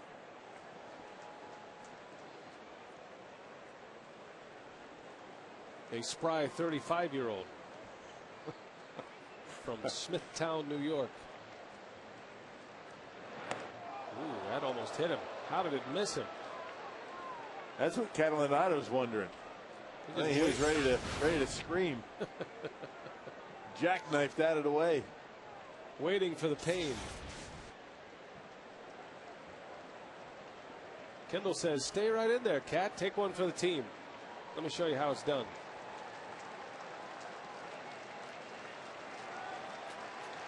In a roll to produce a run here. 3-2, 2 on. And he hangs tough. Ken Maka doesn't like, the matchup here with Prince at second base to run on the 3-2 pitch. Catalanotto puts pretty good wood on the baseball. I would think that might not be a bad idea. Doesn't strike out much. Maybe more afraid of the line drive double play than anything else. Catalanotto certainly hits a lot of those. The 3-2, and Cat just gets a piece. That's one thing he's able to do so well. Keep himself in the count. Yeah, that pitch wasn't even close either. Check this out. This pitch is probably 6 inches off the outside corner. And trying to get down in the dirt. And Calinado's staying alive. That's the way Cecil Cooper used to foul him off, right there. Pitch count rising for Moeller. 95 pitches. And Catalanado trying to add to this 3-0 lead. Another 3-2. And a little bouncer. Moeller takes care of him at first. Second out of the inning. Both runners advance. And with 2 away, Jason Kendall will bat with runners at second and third. Yeah, first base open. Let's see if the Astros elect to walk Kendall to get the Burns. A little dribble in front of home plate. Easy play for Moeller. Yeah, with the way Jason Kendall has handled Moeller, I'd be stunned if they pitched to him, but they might. Got the pitcher spot coming up next. So on 2 occasions, the pitcher batting 8th has come up in a run producing spot. Well, on all 3 occasions he's come up in a run producing spot. He did deliver in the second inning. Remember, Burns had the ground out that drove in the first run.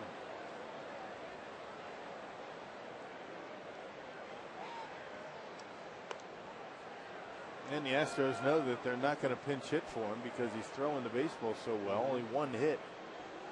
Pitch count in pretty good shape for Burns. It just takes you back to that hit Counsell had in the second inning, the 2-out triple, the line drive triple down the right field line that scored 2. Does Maka make this same move if he's up 1-0? A 3-0 lead. He allows Burns to hit for himself. 100 pitches for Moeller.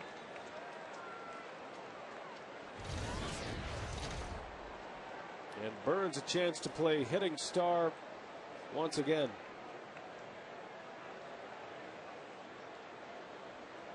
Bases loaded, 2 outs.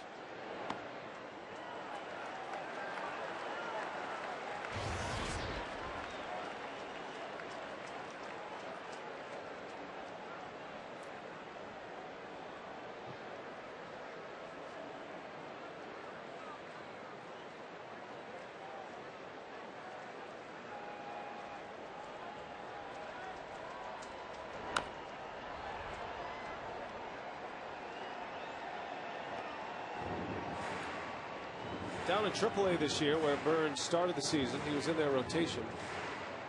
He was 2 for 12 at the plate. Had 1 RBI. Has 2 big league runs batted in. His first major league hit came earlier this season.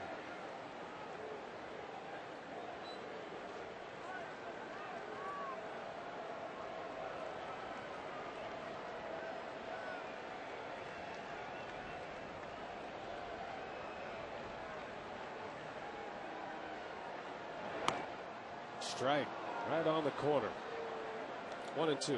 That's a well located fastball right on the corner. 2-seamer. Midway David comes back and catches the edge. Rodriguez holds it there for Ted Barrett.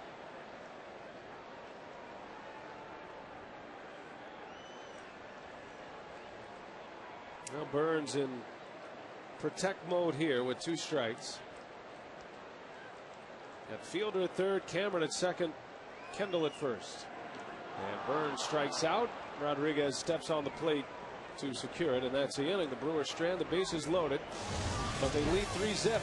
Burns a 1-hit shutout. He's back on the mound for the 6th, and we continue.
Boy, what a job by Mike Bourn so far tonight. 77 pitches through 5 innings. He's got 5 strikeouts. He's had 3 up, 3 down innings, and an additional 3 batter inning, a couple of walks, 5 strikeouts, and only 1 base hit against Bournsy tonight, who hasn't made a start since August 1st. Doing a heck of a job. Well, they only hit that infield hit by Matsui, which was a milestone hit for the Astros second baseman. His 2,000th career hit, combined between the Japanese leagues and the major leagues. The numbers on Burns: he picked up his 5th strikeout last inning. He has retired 7 in a row. And he will face Darren Erstad to lead off. Brian Moeller is out, the Astros pitcher. Moeller surrendering 3 runs on 10 hits in 5 innings of work. Could have been a whole lot worse, though. Brewers have left 9 men on base. Erstad sends Braun back. That's over his head. Ryan got a late jump on that ball. And Darren Erstad with a double. Yeah, Bronny came in a couple of steps on that baseball, completely misjudged it. And by the time he realized it was going over his head, it was too late. You don't see Ryan make mistakes like that too often. And not a bad pitch, a 2-seamer. Ryan going in, and then he realizes, uh-oh, that ball's over my head. But Erstad gives it a pretty good ride to left.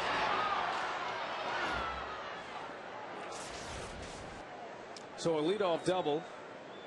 And now Burns will deal with the top of the Astros order. This is the pivotal inning for Mike Burns. 3rd time through the batting order. He's gone 5 shutout, allowed just 2 hits.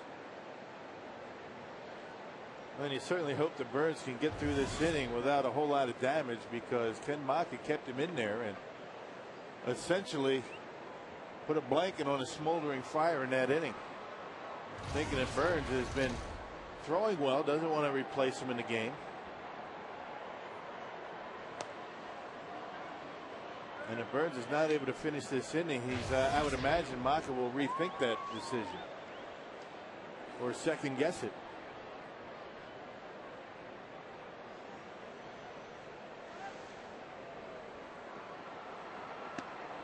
That one's on the corner. Good pitch. 2-1. 2 walks issued by Burns tonight.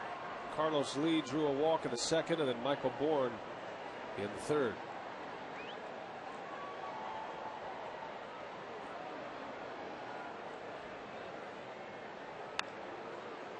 Came back inside, and Bourn is jammed and pulls one foul. So 2 balls, 2 strikes.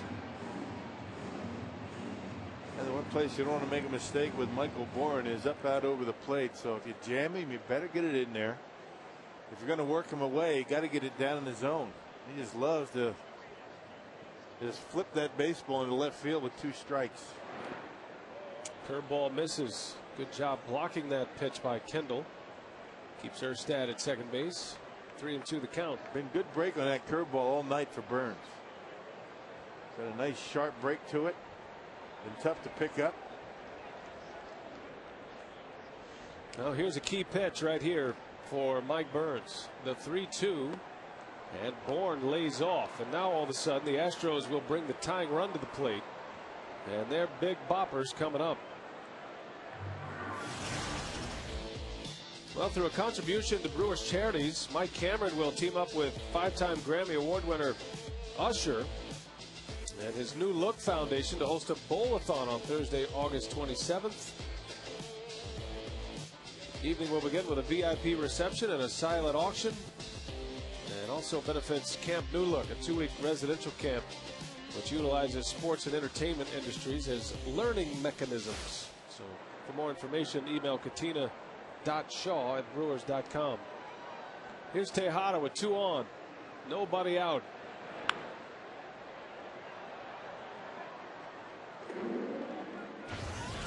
Tejada, Bergman, and Lee due up. 2 on to start this frame against Mike Burns. And suddenly the Brewer bullpen begins to work. They've been talking about double plays. No team grounds into more double plays than the Houston Astros, and Tejada responsible for 18. on his own. Houston Astros have grounded into 110 double plays before tonight's game started. They've grounded into one tonight. So 111 in game number 117. Tejada yanks one foul, 1 ball, 2 strikes. The Astros have 5 players with 10 or more GIDP, grounded into double plays. And 2 of the next 3 hitters are on that list. Tejada leads the club with 18 and Berkman with 10. But they also do damage on the other side of the fence. A bouncer. Escobar's got it. He'll take it himself. Good call, Rock. How's that crystal ball looking over there? Not as good as double play. Not as good as that one you had in Houston. I think, anticipating a double play off the bat of Miguel Tejada, a little bit different than calling out a Jason Kendall home run. Boy, that is a big out. Escobar with great reactions. A 6-3 double play, 2 outs with 1 swing of the bat. A runner at third with 2 gone for Berkman.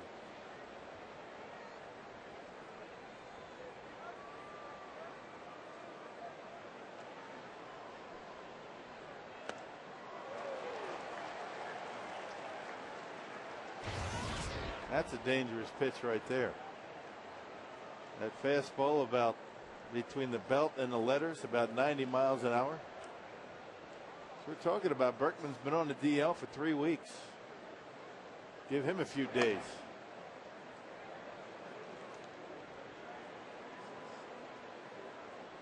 Now, Mike Burns has got more swings and misses tonight than any other start this season.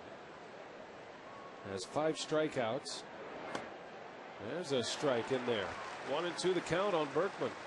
And you're right, Rock. He's had good bite not only on his curveball, but his slider as well. Yeah, that was a slider there. Looked like a fastball to Berkman, and then just had that late movement on it. Pitching like he wants to stay in the rotation. The 1-2. Berkman swings and misses. Down he goes. And a small pump of the fist for Mike Burns, the Houdini act in the 6th. 2 on, the heart of the order coming up, and Burns gets out of it with no runs.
Than the first fastball, so Mike Burns, outstanding work against one of the league's best.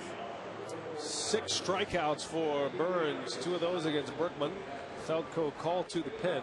Astros call on Alberto Arias, who is in for Brian Moeller. Moeller's on the hook for the loss after 5 innings and 3 runs. And here comes Arias to face Escobar to start it for the Brewers in the 6th. They have pretty good numbers. A lot of right-handers down in that Astros bullpen. Only one lefty. Arias has thrown a lot and has done a pretty good job. Getting back to that sequence to Lance Berkman, and the best pitch that he had to hit was that slider down and in. Ordinarily left-handers like the ball down and in, and Berkman chasing a couple of fastballs. Now you make a mistake with that 2-strike fastball, you don't get it up high enough, and that's a 2-run homer. He's got good command tonight. Bourn's longest outing for the Brewers, 6 2/3. That was the day he beat Santana and the Mets, and has that kind of stuff here tonight. Yeah, very dangerous sometimes to call high fastballs for a pitcher that has been so good keeping the ball down, and he didn't make the mistake. That's a good sequence.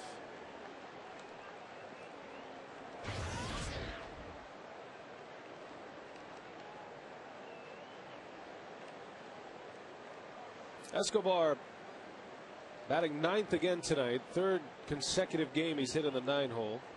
Ken Maka, for the first time in his managerial career, going with the pitcher batting 8th, and it has worked well.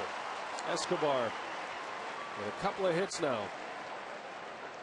And what a difference a well-located fastball makes. Escobar swung through a bad slider that was down and away, had good break on it. That was a hanger.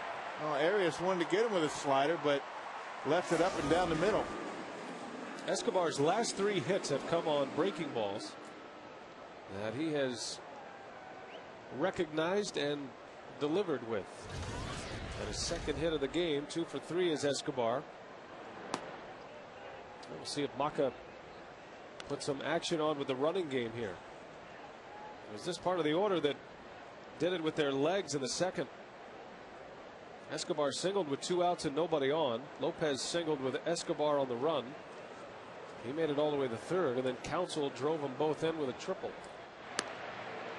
Arias pretty quick feet over to the first base, but a little bit quicker to home plate than Muller. We'll see.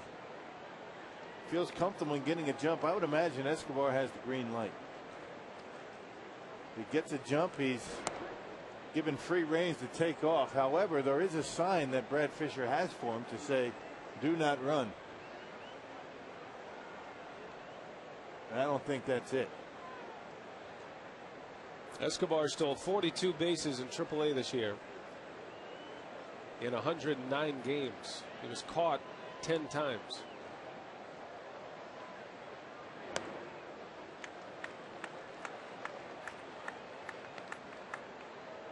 Felipe Lopez is the ideal guy to bat with Escobar at first, because he's a guy that will, and a lot like Counsell, he's a guy that'll get deep into a count, and he's not afraid to hit with 2 strikes. And this is the best count to run on here, 2-1. You figure the pitcher wants to throw a strike, doesn't want to go 3-1, and if Lopez likes it, he can hit it, take a whack at it. Escobar stays put. Lopez fouls it off. 2-2 to Felipe Lopez. 2 for 3 tonight. He singled and scored in the 2nd.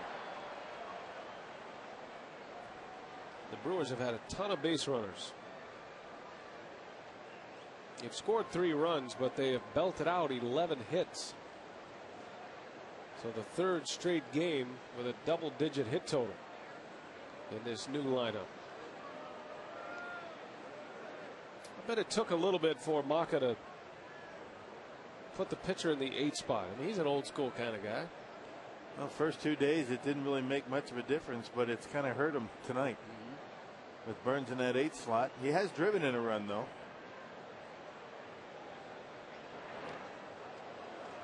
Well, let's put it this way. Burns, the pitcher, has had 3 at-bats with runners on base, and he's delivered one of those at-bats. He didn't get a hit, but he drove in a run.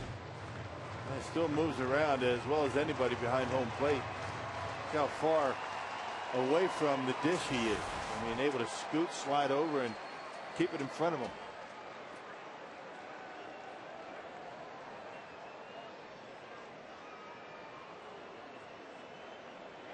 Escobar takes off, and Lopez delivers again.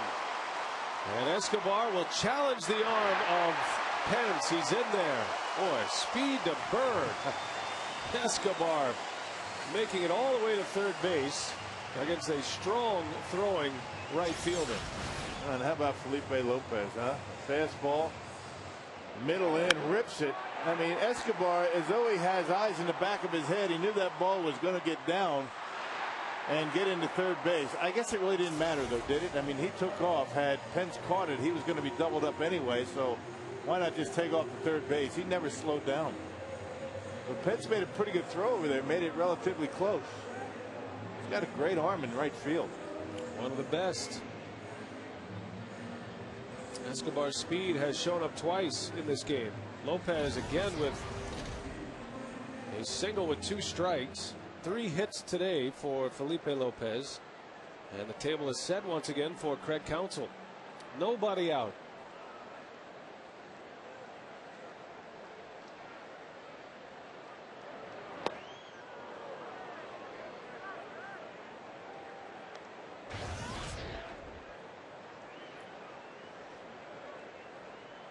This 6th inning could be a monumental momentum swing. Remember, the Astros with 2 on, Tejada and Berkman coming up, and nobody out, and Burns got out of it. Got a double play ball from Tejada and struck out Lance Berkman. That was at the top of the 6th, and now here in the bottom of the 6th, the Brewers threatening to add to their lead.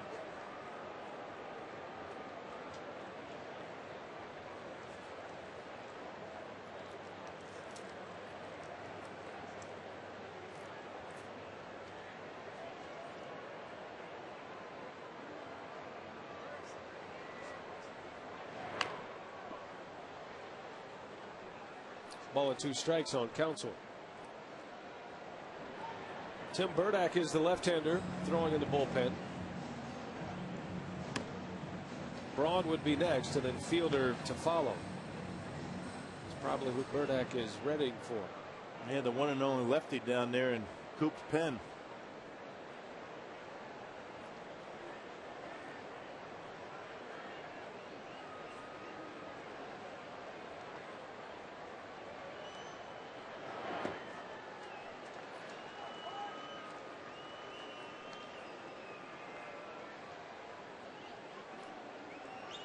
Maka wanted Escobar batting 9th to create base runners for the top of his order.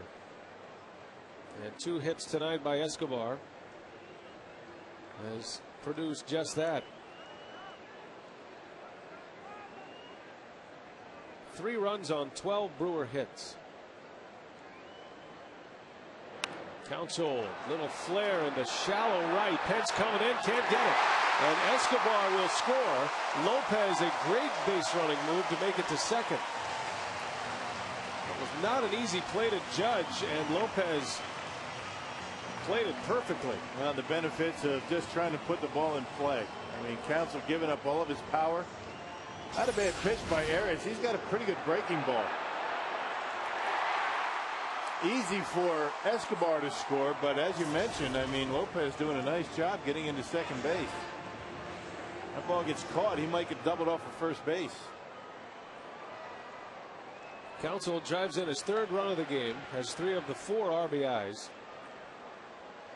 on 3 hits, and now Braun is up there with 2 on.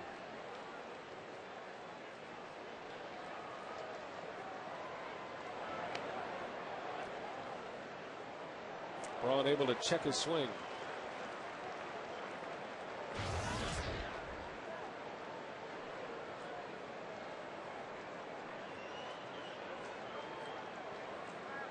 Ryan is 0 for 3 tonight. All 3 outs on the ground in 3 at-bats against Brian Moeller. His first look at Arias.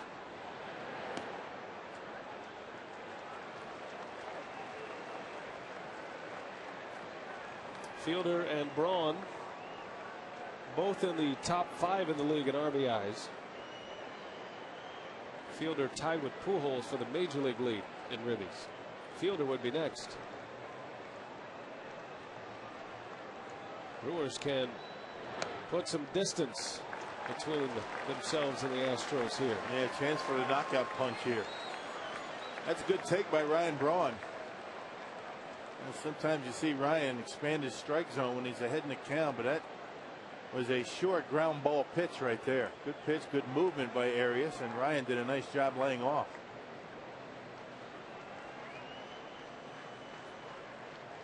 Three and 0. Ryan taking all the way, takes a strike. Thought it was ball 4.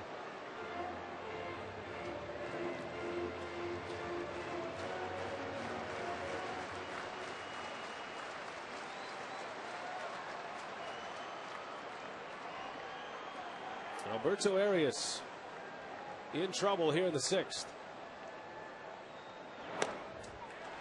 And Ryan draws the walk. So the bases are loaded. And nowhere to put Fielder. He'll bat with the bases full, and this crowd gets on their feet. Yeah, got to go to lefty here, and here comes Cecil Cooper.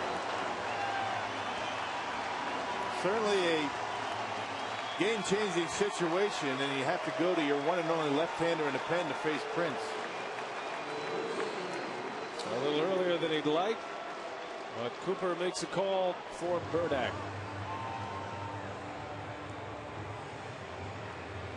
So Arias is out, Burdack is in. We'll take a timeout, set up the left-hander when we come.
To superstar status after his home run derby title, and he's up there with the bases loaded. His lone grand slam came this year against Cleveland.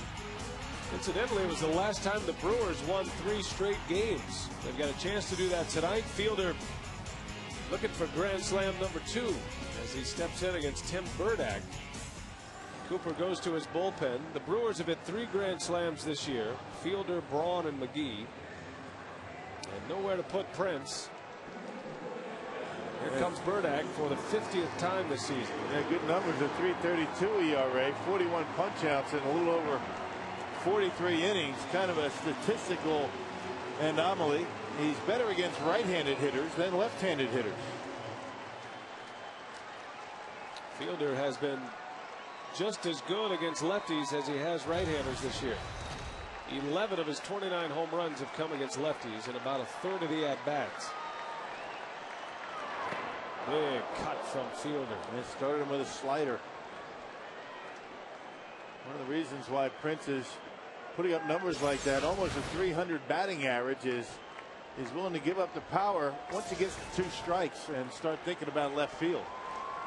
Sitta got 102 RBIs. Fielder able to lay off the same pitch, and Prince takes it for ball 1. Pujols has an RBI tonight for the Cardinals. So Pujols joins Fielder at the top of the major league list with 102 driven in. Every base occupied. And Fielder hits one high in the air, deep right center field. Bourn will make the play. This will get another run in as Lopez scores a towering fly ball. Fielder drives in a run, number 103, and it's 5-0 Brewers. Boy, just missed it by a hair. Made a mistake. He left it middle in. Prince got under it, but still plenty deep enough to score the run. RBI number 103. Played Felipe Lopez. And Craig Counsell into third base. Missed it by that much. And he knows it. You can tell by his expression. Well, Counsell tagged as well. He's at third base for Cameron. Just one out. 5-0. The Brewers lead the Astros. That pitch is just maybe a half an inch more over the plate. That's 4 runs. Is not able to get the bat head out like he wanted to, but still strong enough to hit it deep into center field.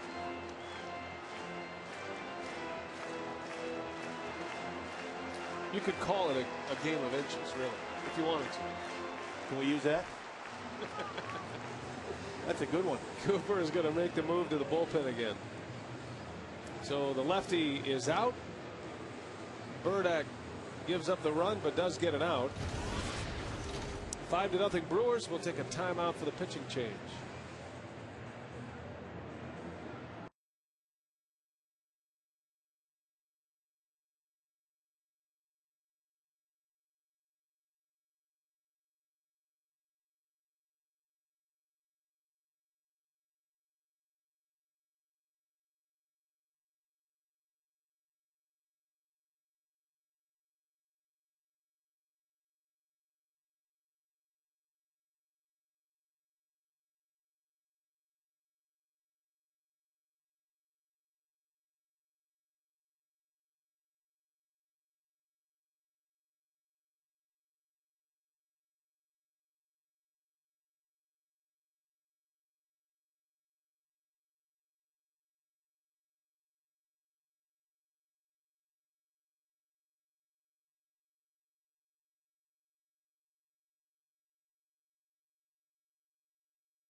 We remind you that our copyrighted telecast is presented by authority of the Brewers, may not be reproduced or retransmitted in any form, and the accounts and descriptions of this game may not be disseminated without the express written consent of Trini Kusnerick and the Milwaukee Brewers Baseball Club.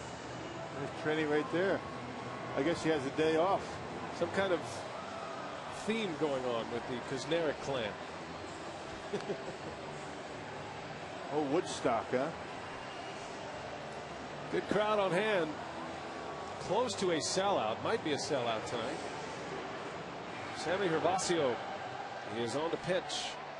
And runners at the corners with 1 out. Got called up yesterday. Pitched 2 scoreless innings against the Brewers. A rather unorthodox delivery. And throws sidearm. And makes it tough on right-handers. Gervasio yesterday 2 scoreless innings with 2 strikeouts. Surrendered just 2 hits.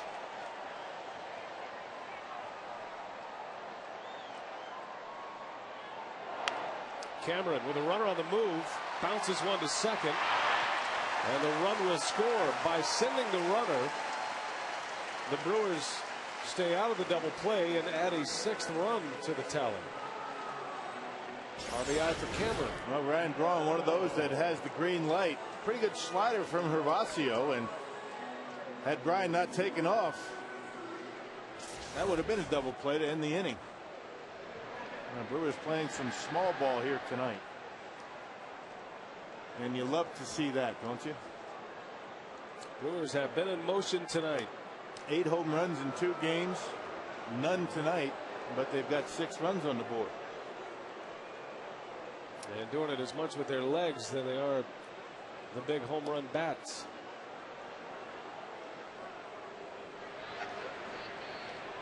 Catalanato will be intentionally walked. And Kendall will bat with 2 on and 2 out. Last night the Brewers won 11-2. Well, this club finally starting to have some fun again at the ballpark.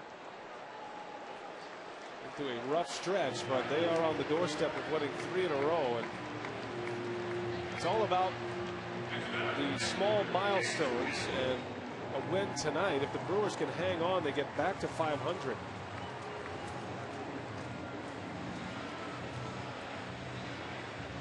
Always a big milestone for a team that's trying to put some kind of rally together. You know, get to 500 and then go from there. It's not the ultimate goal, but it's the next step for the Brewers. 2 on, 2 out. Kendall into left center. Bourn runs it down. The inning is over, but the Brewers get a 3 spot. The second 3-run inning of the night. It's 6-0 Crew.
Miller Lite, what's on tap? The Brewers and the Astros wrap up this series in this homestand tomorrow. We're back on Fox Sports Wisconsin. 12:30 is airtime for Brewers Live. And then Monday, the Brewers are in Pittsburgh. And a road trip that will take the Crew to Pittsburgh for 3, and then the Washington Nationals for 4, a wraparound series in Washington. And then returning home on August 25th against the Reds and the Pirates. So as you can see, this is a schedule that the Brewers are hoping to take advantage of and start to put something together, because their September schedule is a tough one. Carlos Lee lines out. The second time he has hit a rocket down to third and nothing to show for it. Might want to try somebody else. This time on the fly right at Craig. Craig doesn't even have to move. Just reposition the glove and an easy out. There it is, right in his tracks. 2 bullets off the bat of Carlos Lee, and both of them out.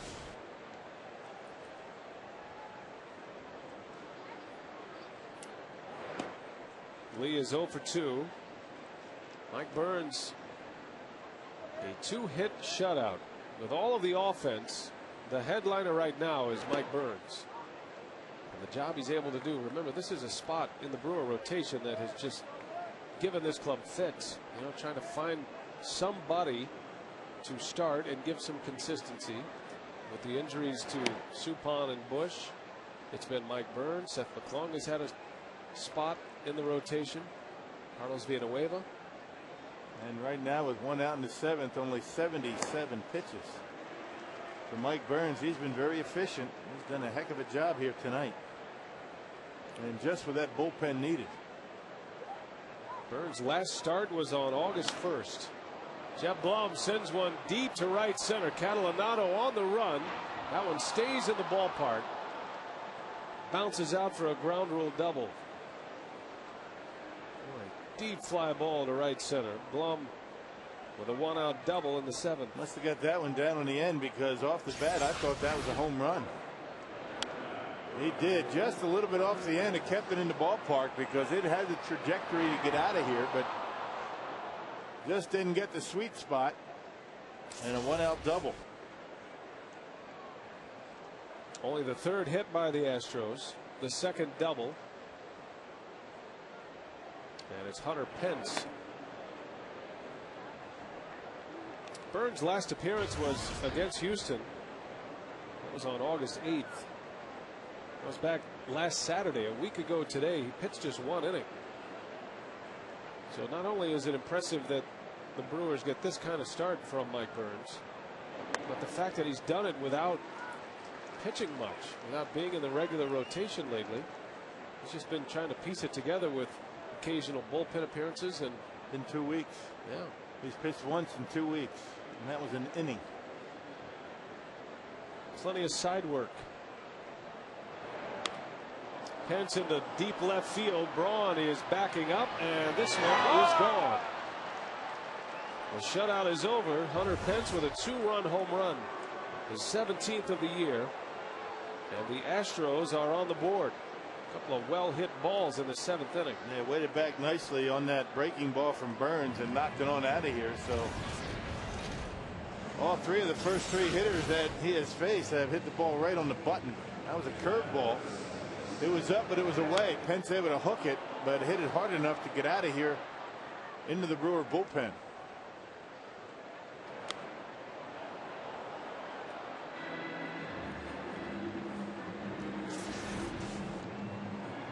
So Pence goes deep, and Chris Bosio on his way to the mound to talk it over with Burns. David Weathers begins to get loose.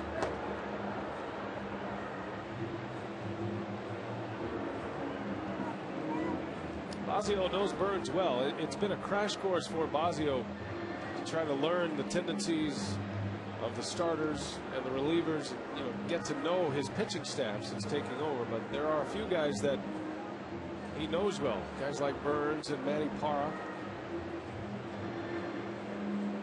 Now just going out there to give Burns a little bit of a breather, maybe to stop the momentum a bit. You know, keep that,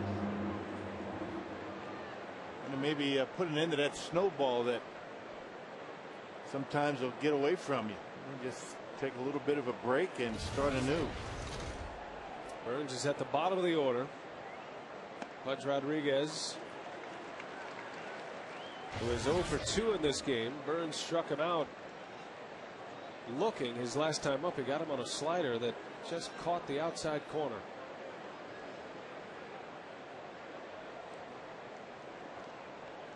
(6-2) Brewers, 1 out in the Astros 7th. Rodriguez chases one. It's 0-2.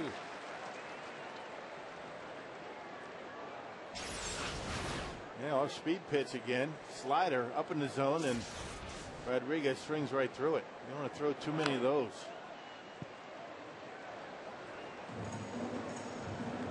It's amazing how a sequence in one at-bat carries over to the next. Burns struck out Rodriguez on an outside slider. How far does Rodriguez go out of the strike zone to foul that pitch on? He's got him chasing. That's a good idea there to see if he could get him to chase again. And now you bounce the curveball. Up in his zone, bounce the curveball, see if he goes after it. The 1-2 in the dirt, swing and a miss. Not so hard. I mean, in theory, but much more difficult to execute. the way baseball is, you know. I mean, you waste some pitches, and then you know you want to get them down and away. If you put it where you want to at 2 strikes, you're going to get him. If you don't, he's going to get you. It's got to be fun catching a guy like Burns tonight when he has his stuff and he's making his pitches. He's throwing it exactly where Kendall wants it. Allows you to be so creative behind the plate. And that's what he has to do. He can't afford to make mistakes. Right. 2 outs. Matsui the batter. Pitcher spot due up next. Now you get starts from guys like Burns. You know, when they've got their good stuff and they're on the corners, you're going to get starts like this. But, you know, when they don't have their good location, it doesn't look good. Well, that is his longest outing as a Brewer. 7 innings in the books for Mike Burns. Just 2 runs.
Tonight, including a triple and 3 runs batted in. He had a big 2 RBI triple as part of that 3-run second. Mike Burns has been the story tonight.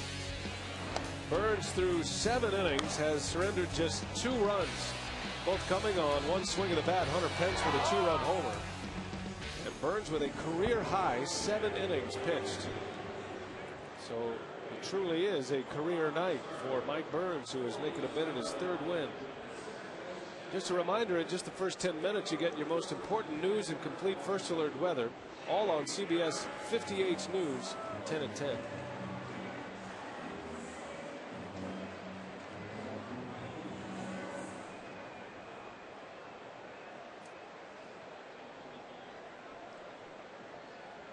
Jody Garrett will pinch hit as Bizzardo is in the pitch for the Astros.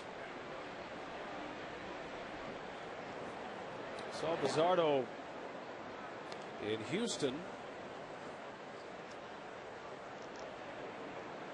Burns talking it over with Bazio, wondering if we'll see Burns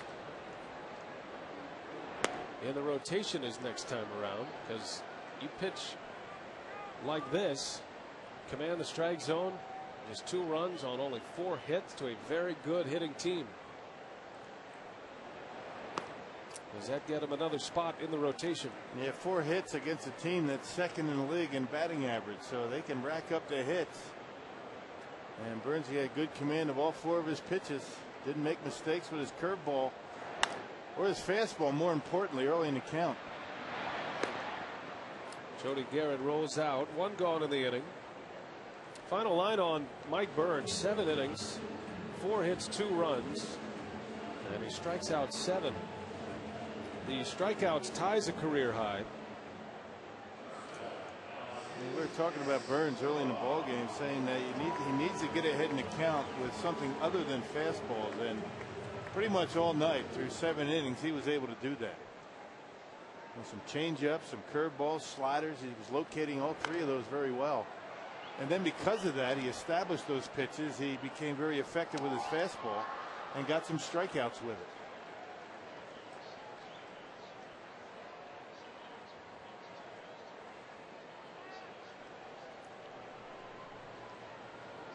David Weathers will have the 8th. Escobar out to Pence. Out number 2. Yorman Bazardo. The first major leaguer with the name of Bazardo.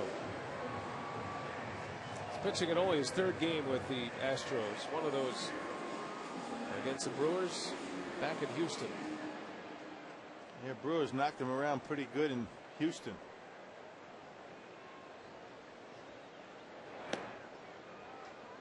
Bazardo gave up 5 runs, 3 earned runs in 1 inning in that 12-5 Brewers win in Houston back on the 8th of August. Yeah, but on Thursday in Florida, pitched 2 1/3 scoreless against the Marlins. So he's apparently figured it out. Well, the game the Brewers saw him was his Astros debut. I would imagine some nerves were in play that night.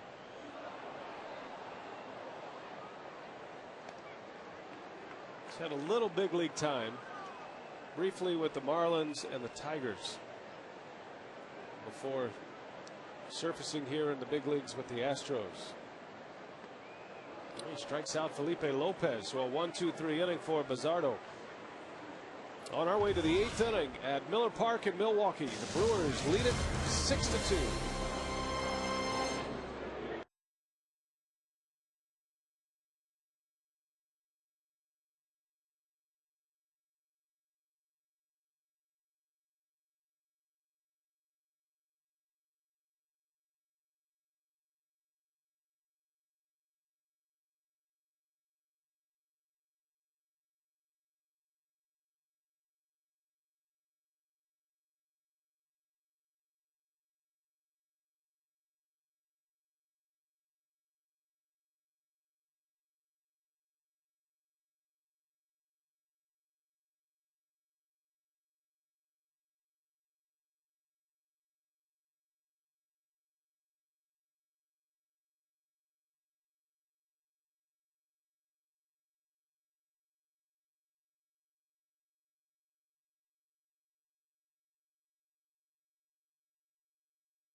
Here's a guy in the big leagues for a long time, David Weathers.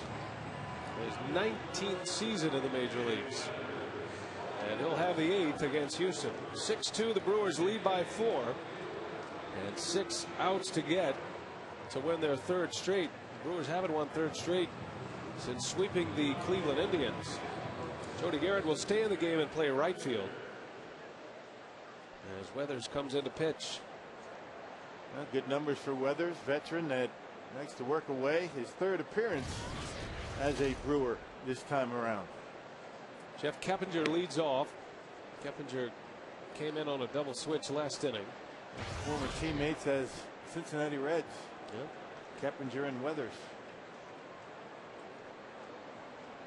You could say that a lot about David Weathers, no matter who he's facing, right? Yeah.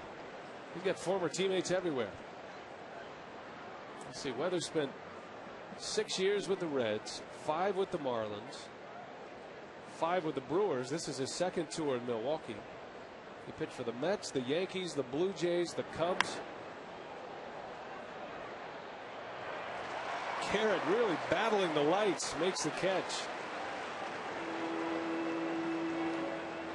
I'd say Keppinger has swung the bat well.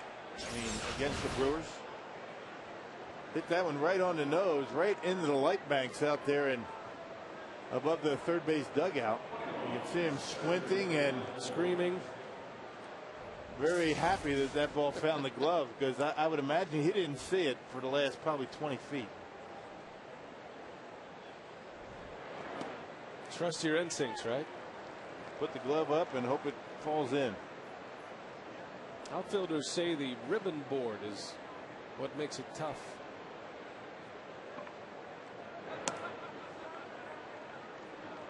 All the lights all over the stadium, the scoreboards, the walls out there in right field, the ribbon boards, all the things that are around the ballpark to make it convenient for fans, make it a little bit tougher on the players. Especially when the lettering is in white. You know what a manager will say, though? They don't have those in the minor leagues. Would you rather go there? You can see pretty well down there. Escobar guns down Bourn. 2 up, 2 down for David Weathers. Well, you certainly like what you're seeing from the Brewers here lately. I mean, you had to figure they were going to figure it out at some point. Still time left in this game, but just the way the Brewers are playing, they're playing with a little more energy, getting excellent pitching. I mean, that's really what it comes down to. The mound. For the third straight day, the Brewers have posted double-digit hit totals. Beat the Padres on Thursday, 12 runs on 11 hits. 14 hits last night, winning 11-2. And 13 hits tonight. And Felipe Lopez back-to-back 3-hit days.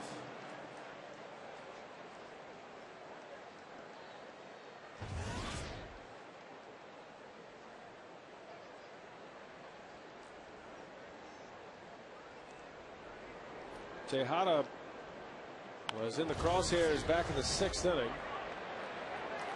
He grounded into a double play to help Burns get through. A 1-2-3 inning for David Weathers.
You get your own personalized Brewers jersey. You will receive great instruction from our outstanding coaches, some legends of Brewers past. A couple of games a day and a lot of fun around the games as well. Fantasy Camp, call 262-679-3612. Just log on to the web, Brewers.com/fantasycamp. You got 3 fantasy camp coaches from last year in that Brewers dugout. Who we got? Bosio, Swaim, Cedar. Ed Cedar. Cecil Cooper's been a fantasy camp coach. And rumor is he's coming back. Is that true? That is true. Wow. Big league managers everywhere as your fantasy camp instructors. Counsell flies out to center field for out number 1.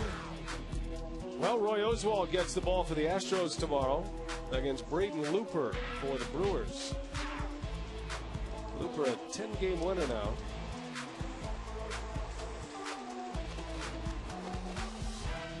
.30 is airtime with Brewers Live on Fox Sports Wisconsin. Oswalt just returning from a bout with a back injury, back spasms. Pitched on Tuesday in Florida. Struggled a little bit, but he'll be back on the mound and always tough to handle. Had a real good start on the road trip and one that wasn't so good. Braden Looper. Now Roy Oswalt's going to be making his first start here in Milwaukee since '07. Kind of unusual. Yeah, missed him last year, huh? Missed him here anyway. Missed him here last year.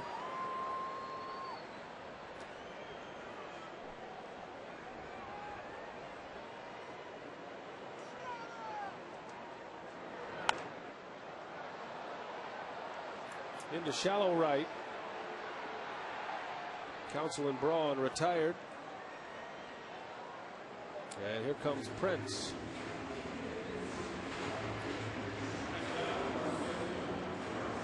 $42,952. Just shy of 43,000 here tonight. Sellout at Miller Park. And it's been a fun night for Brewer fans for sure. A lot of hits. A lot of key hits. Lopez has a 3-hit game. Craig Counsell with 3 hits and 3 RBIs. Fielder with 2 hits and a walk and an RBI. Alcides Escobar with 2 hits and 2 runs scored. Yeah, the Brewers have scored half their runs on outs tonight. You love to see that, a sac fly and a couple of ground outs to score runs. So they've been putting the bat on the baseball and getting the job done. The Brewers have only struck out tonight 3 times. And Mike Burns has been the story. 7 innings, 2 runs. His longest start of his major league career. And his best start as a Brewer when the team needed him most. Good for him. He certainly paid his dues. He's been in kind of a starting pitcher's limbo down there. Is he going to start? Is he going to fill in? Ken Maka saying earlier today that once Bush and Suppan return, the Brewers will no longer skip spots in the rotation. They'll make sure that even with off days, as tempting as it is to put Gallardo back on the mound as often as you can, they will continue in the regular rotation. Yeah, keep him strong. It's one thing to get him on the mound. It's another thing to have him on the mound and to be strong and feel fresh, not worn down. You certainly want to keep an eye on the innings for guys like Parra and Gallardo in particular. Innings and pitches thrown, and they're moving into a range that Ken Maka and Chris Bosio starting to pay attention to. And if you have a chance, that's why last night was so important. You know, Gallardo was just over 100 pitches. He could have easily continued on in that game, but the Brewers had such a big lead. Why bother? You can get Gallardo out of the game after 6 innings. He picks up the win, and the game's really not in any kind of stress situation at the end. Yeah, Yo leads the pitching staff in innings pitched, 153 1/3.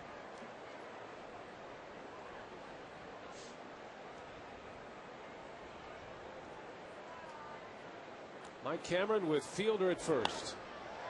Will pop up into shallow center.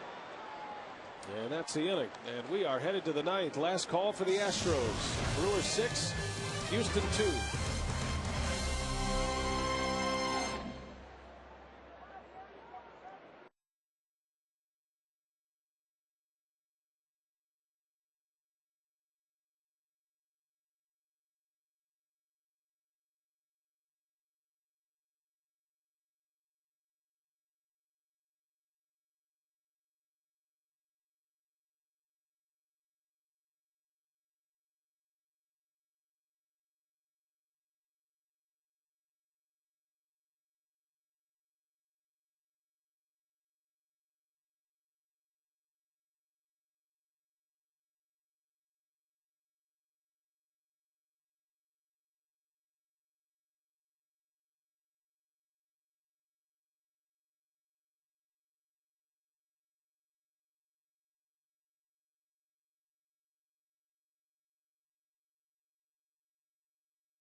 been a good night for the Brewers tonight. Our Usingers game summary: the Crews 6, the Astros 2. We head to the top of the 9th inning.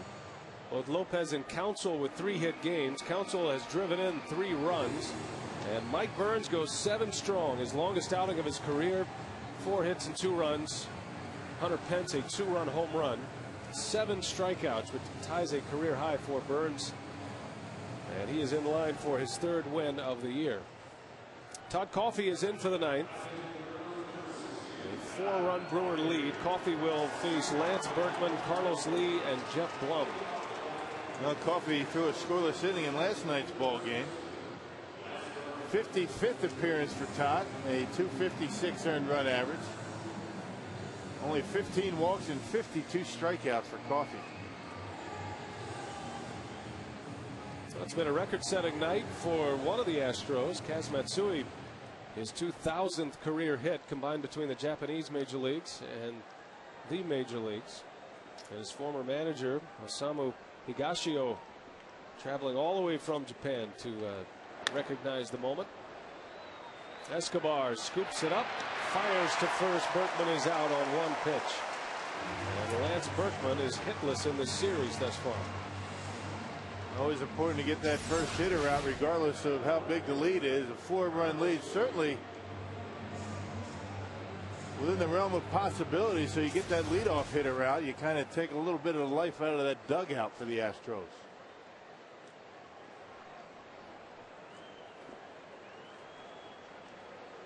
Here's Carlos Lee.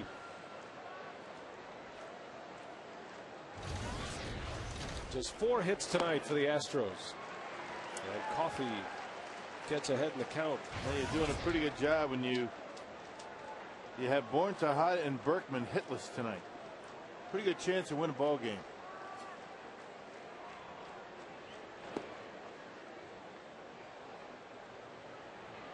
Trevor just in case.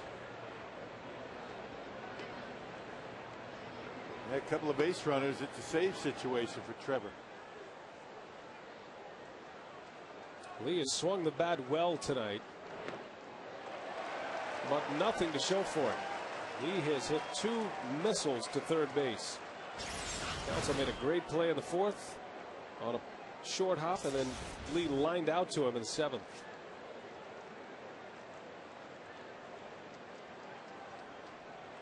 Big night for Counsell tonight. And he'll get one more try, a spin and a throw, and it's in time. Another terrific play. Craig Counsell has done it with his glove and his bat. Would have been interesting had Craig not been able to get to that, to see the arm of Escobar, because he was there. Would have been a tough play for him, but Counsell doing a heck of a job cutting it off. Now Mike Burns an out away from picking up his 3rd win of the year, his 3rd big league victory.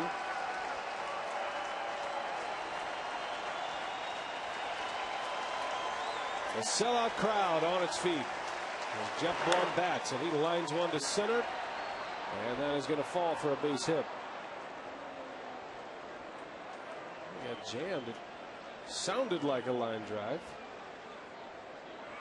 but it falls. That's twice now that Blum has had that kind of sound to it. He hit one in the deep right center his last time up. It looked like it was going to be in the tundra territory out there. Yep, off the end of the bat on that double. This one got down on the trademark just a little bit. Interesting visit by Chris Bosio.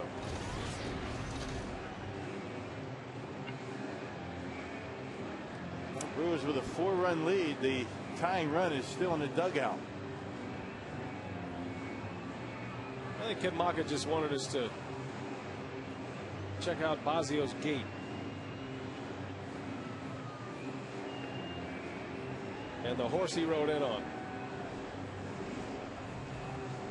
He just looks like an old country and western star, doesn't he? Yeah, he does.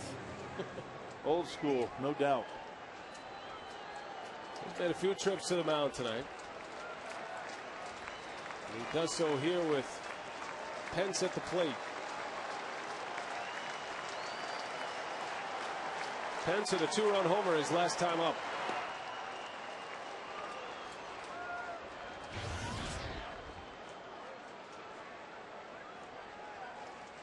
Back on Fox Sports Wisconsin tomorrow.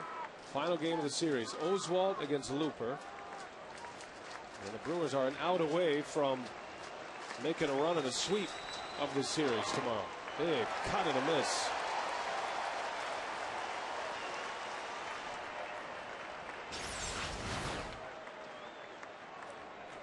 Yeah, well located down in the zone with that sinker.